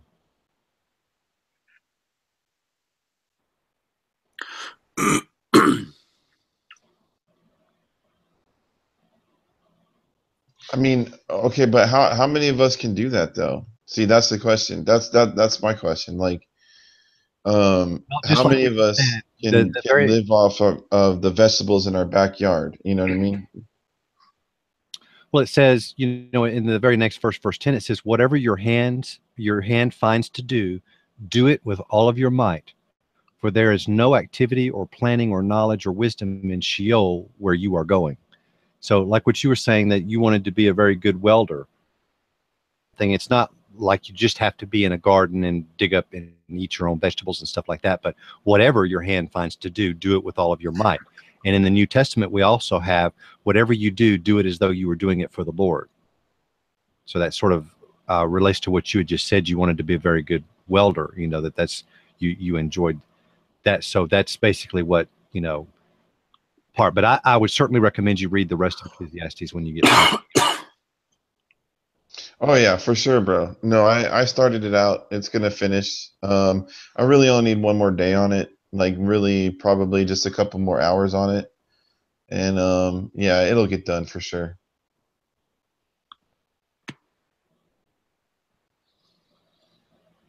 What were some of the takeaways that you were hoping that we'd get out of it if we read that, Stacy? You're asking me? Yeah, I thought you were the one that asked Jason to read it. It sounded like. Yeah, I was just telling him that it was a very sobering wake-up call to what's important in life, because he was sounding like, well, what's important? We were talking about, the different countries around the world, the different viewpoints. And I said, well, with all these distractions that we have, on wherever we're at, the news or whatever like that, that I think that Ecclesiastes gives a great wake-up call on what's really important in life. And so that's the reason why. And I wanted to actually see what he would take away from it. So, I was just interested in that. So it wasn't really anything specific or any specific verse, because I would have gone there. But I just wanted to get an overall view of when he read Ecclesiastes, was it a wake up call to him and what he took from it? Sort of just seeing a different viewpoint. Nothing specific. I'm actually trying to find where I fit in that book right there, because it's like immediately I'm arguing with it, and then but I have to remind myself that this is the Bible, so then I start like trying to understand instead of trying to debate. And when I did that, I guess I just kind of went with it. I just kind of let it kind of like move me, you know what I mean, kind of like a wave. And well, actually coming to this hangout now, I think that's my takeaway. And it's like it's kind of hard to say that though, because if I'm not mistaken, is this Paul that is saying that he did this by himself? Who is this? Ecclesiastes? Yeah. This is most likely Solomon, King Solomon. Oh, really? Yes. Huh. Okay, well that's a little bit new. Mm-hmm. Okay, so basically, that's really weird, man. If that's King Solomon, because he was the wealthiest man in the world, basically. yeah, All of that. He had countries coming to him, giving him all sorts of things and stuff. He was like the most prosperous man in the world, and he was saying all that is fleeting. It's like it's vanity. It's like there's no point to it. So what really is the point of life? And so this is after he had all that. This is later in life. So it may not be Solomon, but most scholars believe that it is Solomon, and they believe that it's later in life after he had done all of his apostasy and enjoyed everything. It even says, I dedicated my life to every single pleasure that I could think of and that other people could think of. And yet I still couldn't find like true happiness. you know what, bro? And that's a really good point. I didn't think about that. But it does say that, and that's a really good point. And it's that inner joy, man.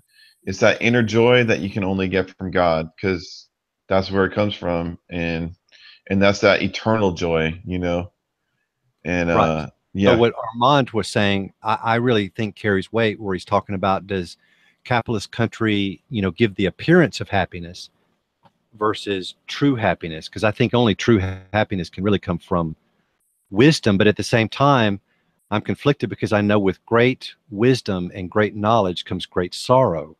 And so no. Great wisdom comes great vexation, and great knowledge comes great sorrow. And you know what? I actually connected with that very deeply. And man, I could follow both of them, because that's what's happening with me right now. Because it's like I've grown very much wiser since I've left the the Bible, since I left the Bible group, bro, or not left, excuse me. I really hate it when I say that, because it's not true. What I'm saying is when I was unable to attend these Bible studies, I've grown much wiser. And I'm gonna tell you, dude, I've grown much wiser in folly and in the madness of the world. And I got to tell you that it gets me, it progresses me as a person, but as far as everyone else, it's like I'm just seeing more folly and madness. I'm like, what is wrong with you people? You know what I mean? And it's like, so now I'm vexed at these people, and if I and it's like I can't explain it to them, otherwise they start to get vexed at me because they're so brainwashed. You know what I mean? And then the intelligence comes great sorrow. It's like it's hard to relate to anybody. You know what I'm saying? What you're quoting is Ecclesiastes 1:18. Yeah. But you're using the ESV, right? But if you look at all the other ones, all of the other translations, it says the greater my wisdom, the greater my grief. To increase knowledge only increases sorrow. So what I'm seeing here, see if you can see this, that there's a concept called Hebrew parallelism, where Hebrews don't like put exclamation marks. They don't raise their voice like in English when you want to emphasize something. We're going to raise our voice, or we're going to pronunciate our words very clearly, because that's how we show our emphasis, right? But for the Hebrew mindset, what they'll do is they'll say it again, but say it in a different way.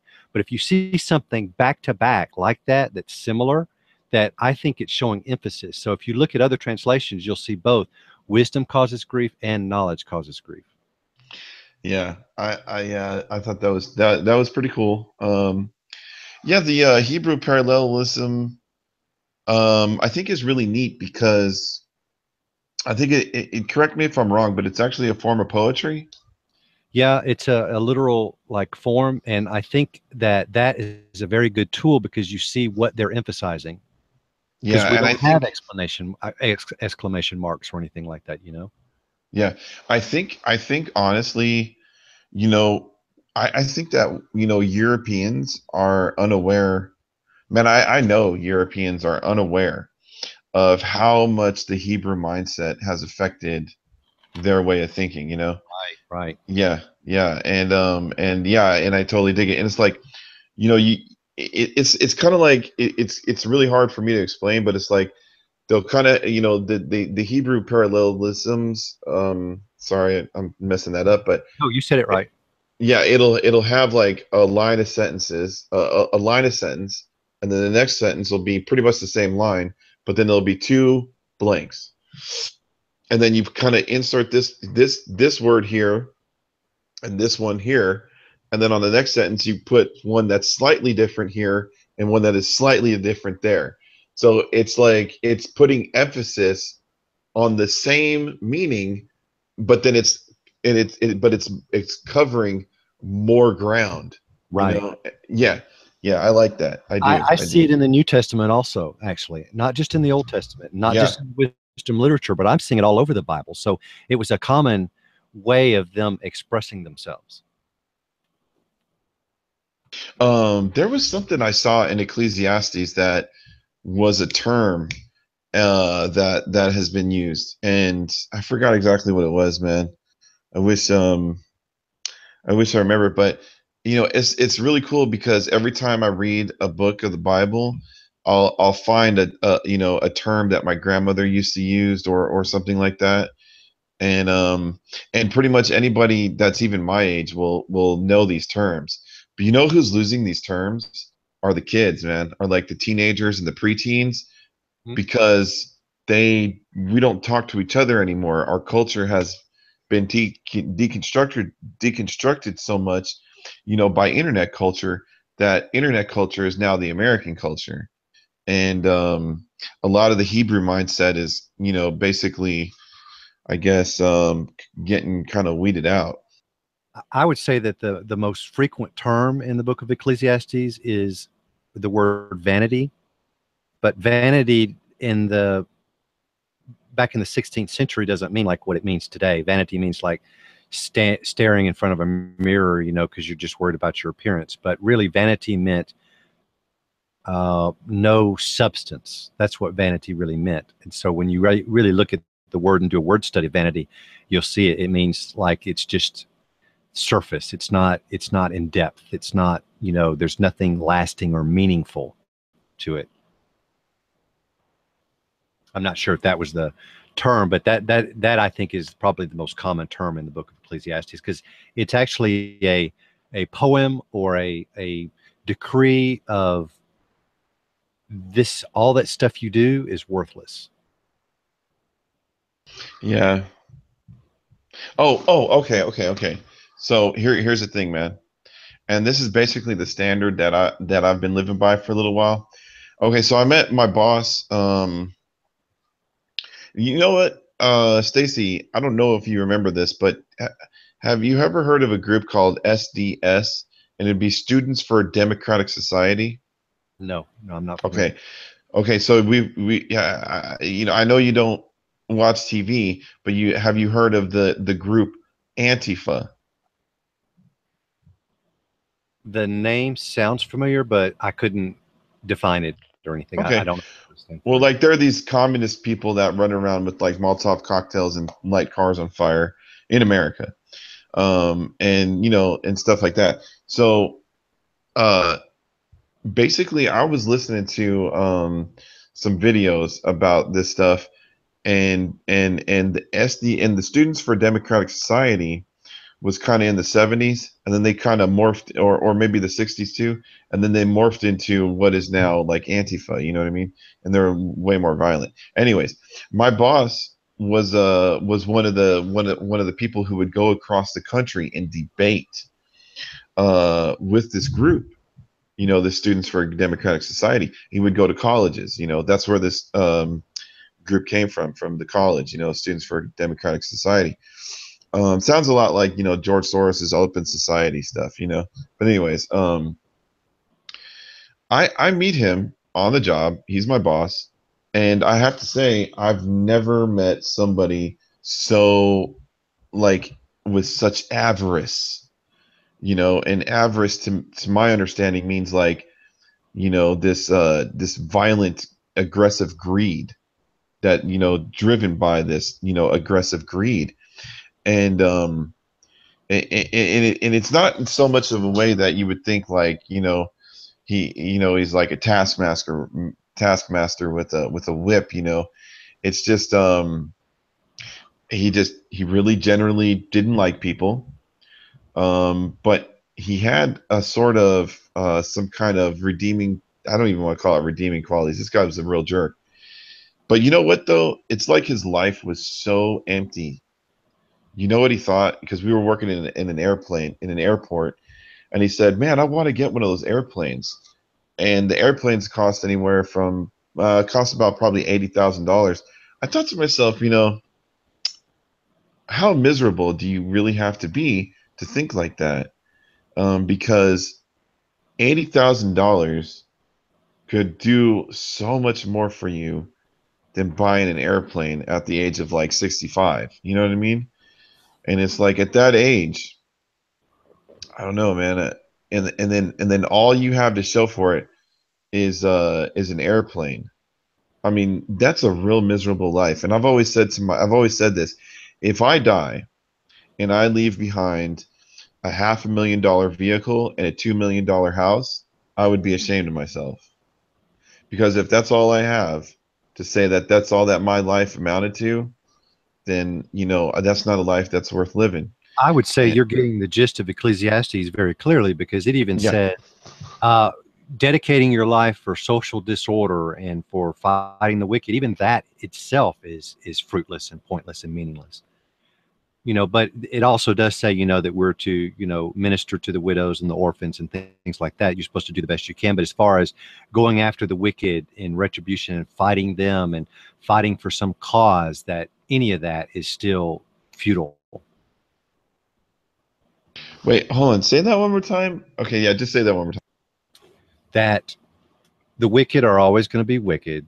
The righteous are always going to be righteous. But for you to dedicate your life to going after the wicked or fighting some social cause, these type things, all of that in itself also is vanity. It's fruitless. I'd have to read that again. Where is that? Where is that in the Ecclesiastes that it says that? It's been like 2 months, so I'm not sure, but it's in the book very clearly. So it might just be the part that you haven't gone to yet. Maybe I did read something about, because the wicked will always be wicked and something along those lines. But I don't remember hearing that if you dedicate yourself to a social cause. I don't remember that. But it might be later on in the book. I'm paraphrasing that. I would say that would be like fighting against the wicked. Because if you're involved in a social cause, then you're going to say, well, these people are wrong, I'm right, and so I've got to go after them to prove that they're wrong, and so I'm going to, show that. It's wicked. Hold on, I'll see if I can find something like that. Okie dokie. And Albert, what are you doing tonight, man? You're being shy, huh? No, I'm just distracted. You playing World of Warcraft?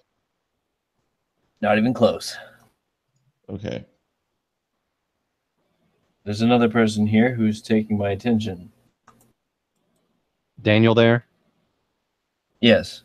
I see. Hi, Dan. Yo, what's up, man? AC. How have you been? Oh, just lovely. You? Oh, pretty good. Pretty good. Nice to see you back. Yeah, it's nice to hear from you. We get updates on you every now and then. So. Updates. He's in the pen. He's here. It's only been 2.5 weeks. He's here, though.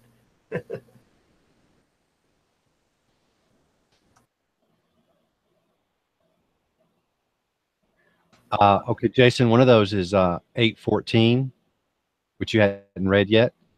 But it says, there is futility which is done on the earth. That is, there are righteous men to whom it happens according to the deeds of the wicked.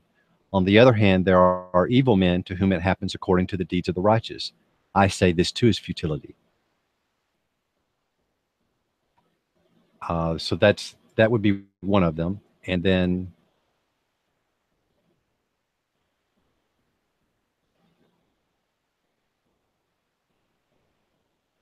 and what verse was that you were saying? 8:14. Oh, 8:14. See, I didn't get to 8 yet.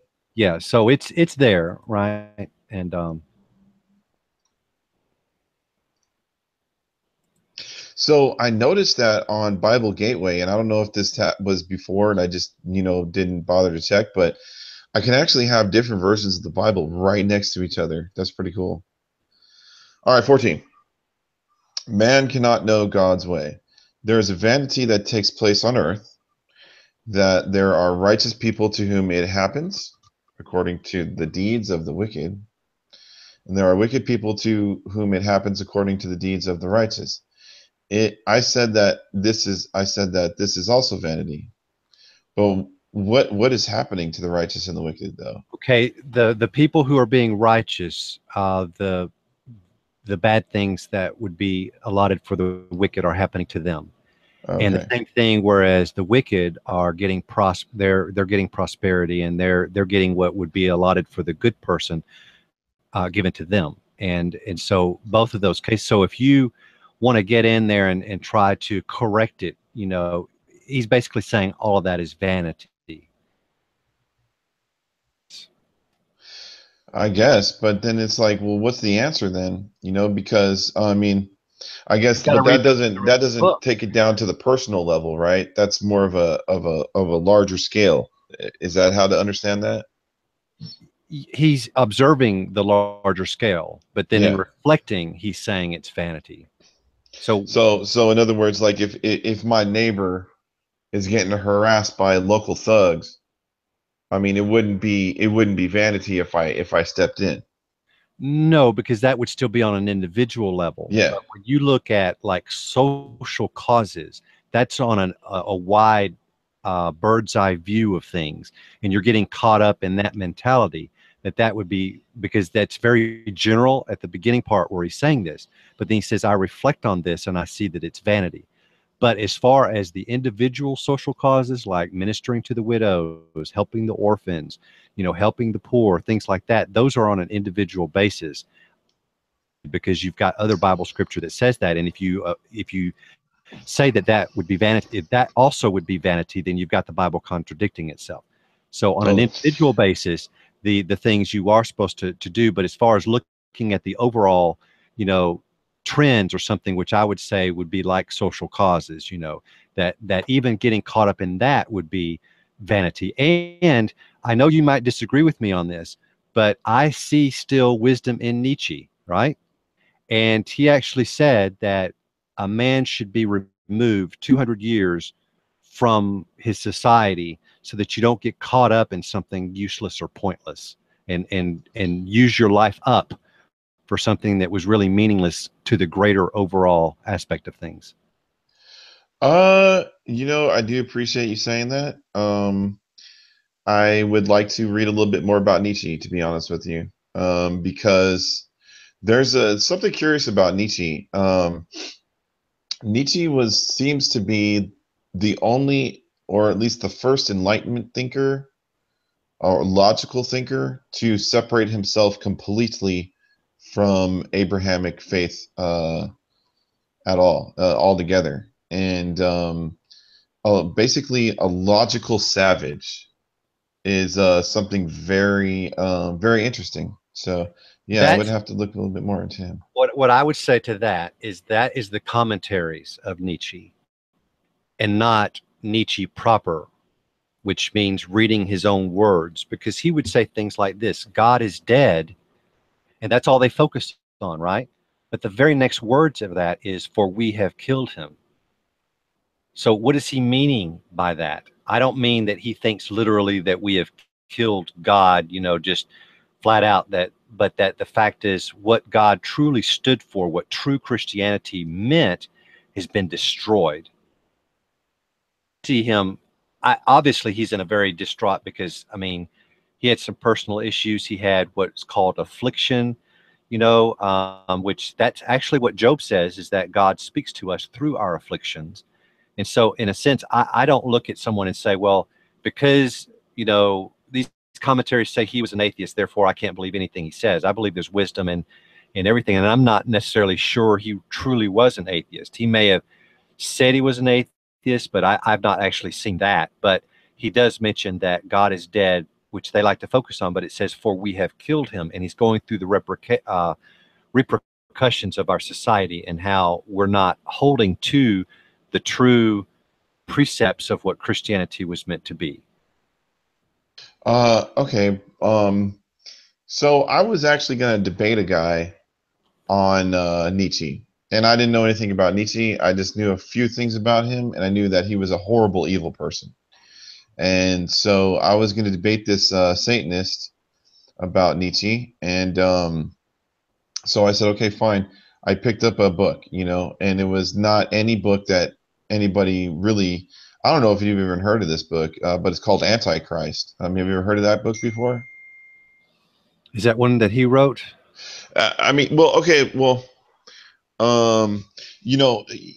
What I'll say is this. I'll agree with you on one thing. We'll never know what Nietzsche wrote, because the fact of the matter is that his sister has full editorial rights to all of his writings, and she was a very dedicated Nazi.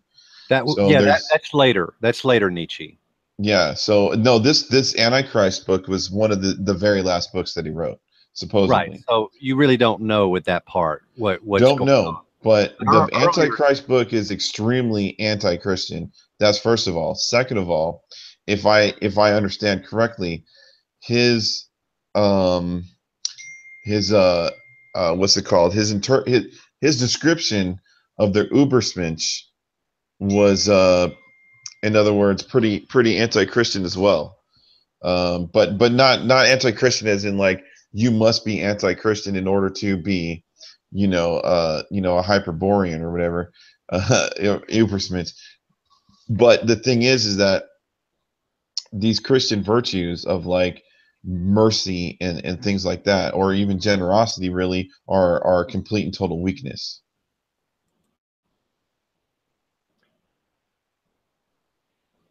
Right. And I can see that. So I'm not saying take Nietzsche, for every word or something, but I can say that we can see through his writings that there would obviously be like some struggle.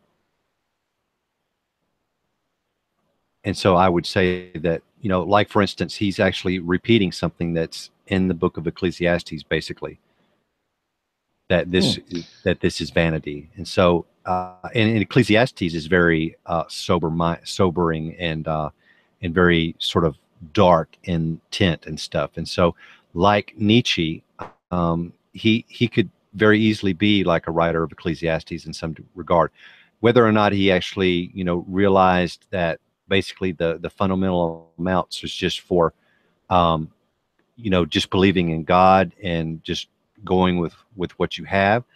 I don't know for sure, but I can say that he is putting his finger on a problem, just like the writer of Ecclesiastes is doing too. So he's stating something that, so it's not like, oh, well, you just need to believe everything Nietzsche does, or something like that. I'm just saying there are things in there that lead me to, or of just the commentaries of, they want to put Nietzsche in a box and say, well, this, because I don't believe any man really could be placed in a box. And so you do see like a struggle with him and a struggle of his faith and what have you. But to say that because he is describing the struggle, that, and he comes to the wrong conclusion at the end, then all of it's worthless, because you can actually see the struggle and then you can say, well, how could he have, overcome that struggle, or did he? We don't know, or anything like that. So it's something to consider, I would say. I don't like read Nietzsche, all the time and stuff. I haven't read Nietzsche and discussed it a little bit, but I'm just saying that, take everything with a grain of salt. But he does mention some things that are what I have remembered when I was reading. I don't have the direct quotes or anything, but that it sounded, some of the things that he were mentioning were almost like he were coming at it from a Christian perspective. And even atheists, I see wisdom in some of the atheists that come on and attack Christianity, because what are they doing? They're attacking all of the nonsense and all of the literalism and the doctrines of men that have been added on to Scripture and stuff like that. And they seem to be attacking that. Even what's the guy's name? He's a young somebody Harris. He's a atheist, and he's Sam Harris. Harris. Sam Harris. He actually, believe it or not, he was talking about, whether we had free will or not. And in that, he said, if you want to be like Jesus, then you would do these things. Believe it or not, he said that.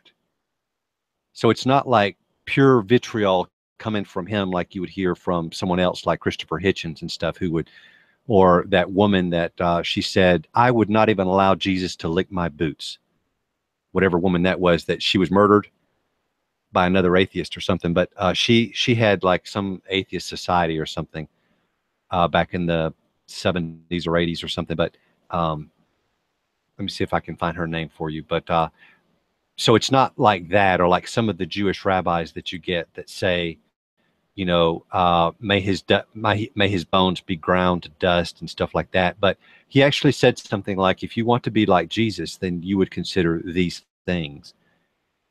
Out were a little bit disturbed, and they wanted to have him to actually reaffirm his atheism. So he had to do that. But the fact is, he did make that comment, which kind of like something like what Nietzsche would actually have said too. So they see there is a Christianity that would be worth something, but then they're not seeing that being implemented. And so they're great accusers. They're great judges of the nonsense that's gone. But the other woman, her name was Madeline Murray O'Hare, and she's the one that actually said, "Well, I'll tell you this: I would not even allow Jesus to lick my boots." So that's not. But so I'm not seeing that like in Nietzsche or anything like that. I mean, that to me, what Madeline Murray O'Hare says would be pure antichrist. Yeah, I guess we'd have to read Nietzsche to really see what he was talking about. But I will say about the stay the 200 years behind the culture. I've heard that before, and in this situation, it would actually make a lot of sense, mainly in the mind, because in the 1800s we still had a very strong Enlightenment thinking, focused culture, and I mean that's what really got us to where we are. And I think Enlightenment thinking is, logic and rationale. I think is something that we need, because otherwise, uh, I've always said, like, you cannot comprehend things with your own preference, because it will fail you every time.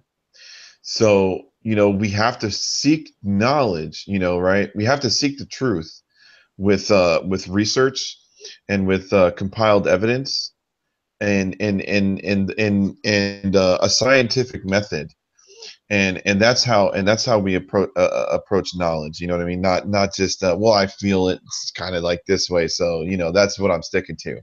You know what I mean? And this is how it's affected me, so that's what I'm calling it.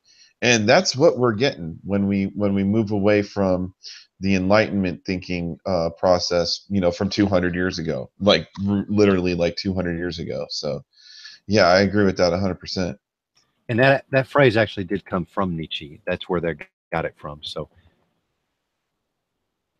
Yeah. Okay. So let me ask you something, because I actually just came across this today, and I'm like learning. Like I said, I became very wise about follies and the madness of the world and things like that. And I was beginning to understand deconstructionism, and one of my one of the people that I had respect for, but I didn't talk to very much on Facebook, and he was also a very good Christian, and he unfortunately got hooked into this black people are God thing. I don't know what else to call it, but that's kind of what he got into. And so one of the things that this group of people do is they deconstruct words. And I wonder, have you ever heard of that? I have, but hold on just a second. Sure. I'm going to be listening to you, but I've got to save this ladybug. Okay, so hold on a second. Okay. All right, cool. I'll keep on talking then, or I'm going to try to keep on talking. But so one of the things that he does, one of the things that they do, right? They use these terms like overstand. They don't say I understand. They overstand. And That's so and funny. It's like Jamaican. yeah, right. 'Cause I do that You say that you overstand things? only when it's necessary, but not all the time. No. Okay, but this is deconstructionism, like, and it's funny too, because he says like the European mentality. Oh my God, dude! This kid, he's not a kid though. He's a grown man. He's got children. It's really messed up, because a lot of these black people think that they're moving away from European colonial thinking. Yeah. They don't realize that this stuff that they're following was invented by white people. Well, nonetheless, that they think that we're Esau, so that's where their problem is. Yeah, true. But this is not a black Hebrew Israelite. Funny enough. Still, Right. Yeah. Still. No, he is. Black people are God thing. So. So yeah, he may think that white people are lesser human beings, or lesser beings, I guess, or not fully human. He might be there. I'm not sure of that, but he's actually starting to use different words. Like he says, instead of saying I with an I, he says I with a EYE. And, and he says that because I guess he's saying that he has a mystical interpretation of things, over, above the indoctrination of the school system understanding, a perception that is, and there's a couple other things too, like, oh, actually today he came out with black, and black is actually not a color, it's actually B and lack. So it's basically you're lacking. It's like you're lacking, because you're being in the lacking. I would say, yeah, what I would say is that's a form of mental illness attacking the language side of the cortex. Totally. But it's actually called deconstructionism, and it's deconstructing words because, okay, hold on. So a word, right, like black, has so many complex meanings that you have to deconstruct the word until you've come to so many, or you've basically, it's hard, dude. I actually just got a really good full understanding of it. But here's the point. The point is that this black guy that I have a lot of respect and love for, is saying that he's decolonizing his mind using a technique by a French dude named Derrida, who created deconstructionism. He doesn't realize that though, and it just sucks, man. Oh, the French guy was white. The French guy was white. I just want to put that out there. The French guy is white. There you go. But I think when you're like overly emphasizing like numbers or particular words or something like that, that's basically insanity. It's just a mental condition of some trauma, terror, or genetic process that's really activated on that part of your brain, and that's just I don't know, but from that it can catch on, and it can be trendy, and then people will do it being trendy. People act crazy because it's trendy and it's cute, and things like that, even though they're not. So really, whoever is involved in that deconstructionism and the language or the number system or anything like that, that numbers all have particular relevance and things like that, you don't know whether or not they're just caught up into the trend or whether they truly have that condition. Okay, deconstructionism was formed by a guy called Jacques Derrida, and he's a white guy from France, and so he actually died not too long ago. That'd be 2004. And so basically, here's the thing. I'm going to agree with you. Yeah, this is insanity, but this is what happens when we get away from Enlightenment thinking. This is what happens when we get away from logic and science and research. Is that you start to get into this insanity. Well, deconstructionism, like you're saying, right? If you obsess over words and numbers, right, this is some type of mental illness. Well, what it is it's a systematic approach to mental illness, is the way I look at it. But they're teaching this stuff in the colleges, man.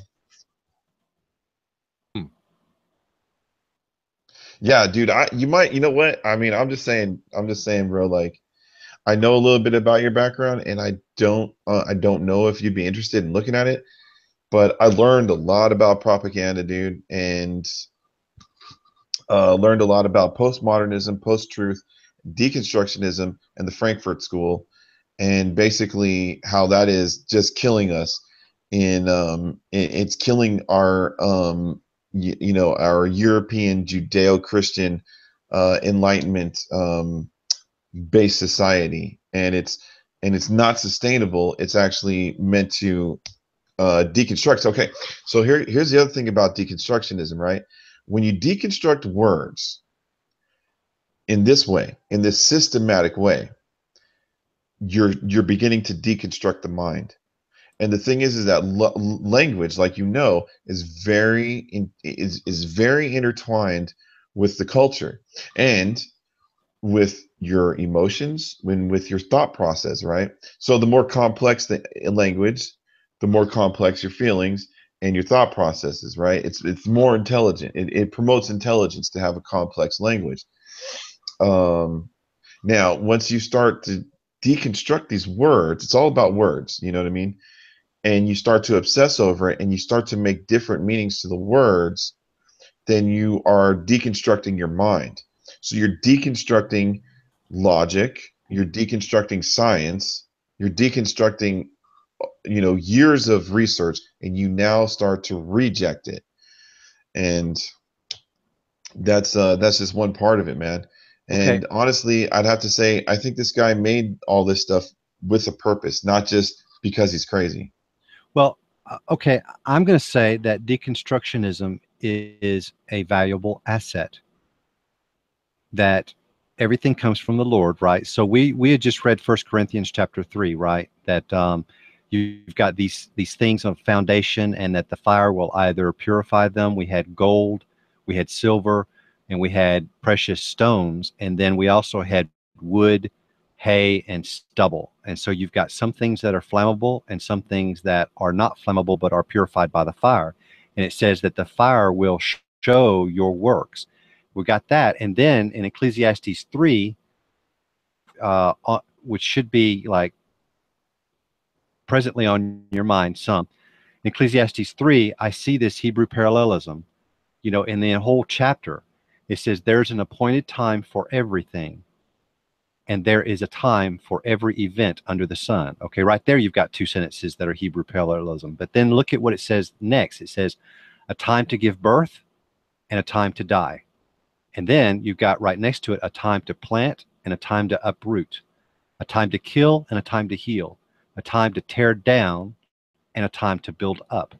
So at the appointed time, deconstructionism could serve a good purpose. However, I believe that it should be destructing the ego of the man and realizing the state of man, because that's my Christian side, that deconstructionism would be valuable on that part. But just looking at it as language and trying to build man up by destructing other things, I think that's totally way off track. So I'm not sure if I've clarified myself.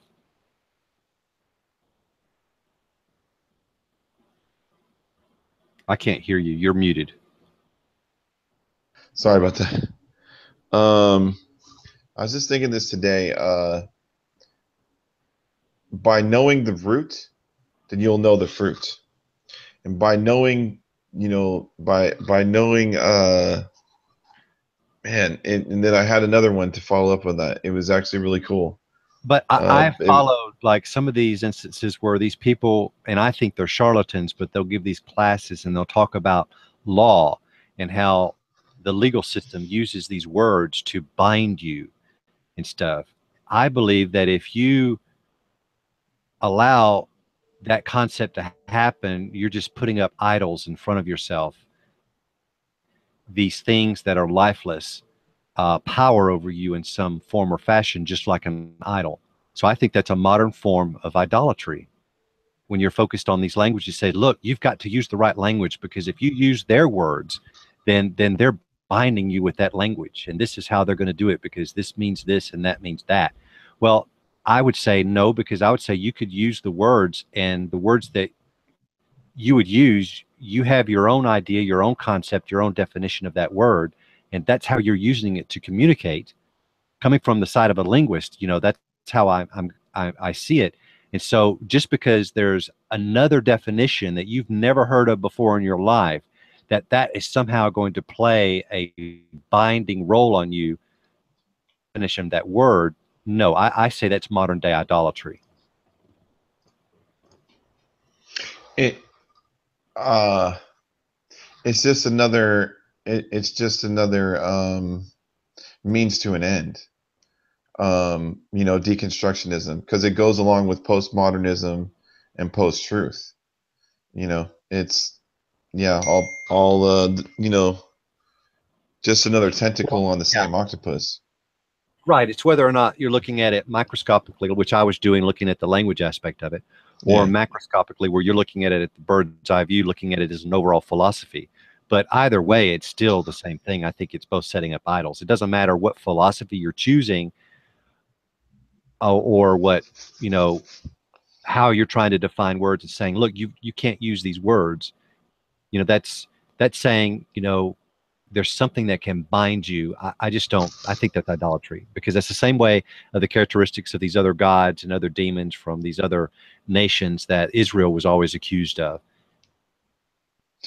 Okay, yeah, yeah. Actually, the guy was kind of saying something close to that, because he was saying, like, you know, the schools indoctrinated us to believe these things, that that's what these words stood for, but actually they stand for other things.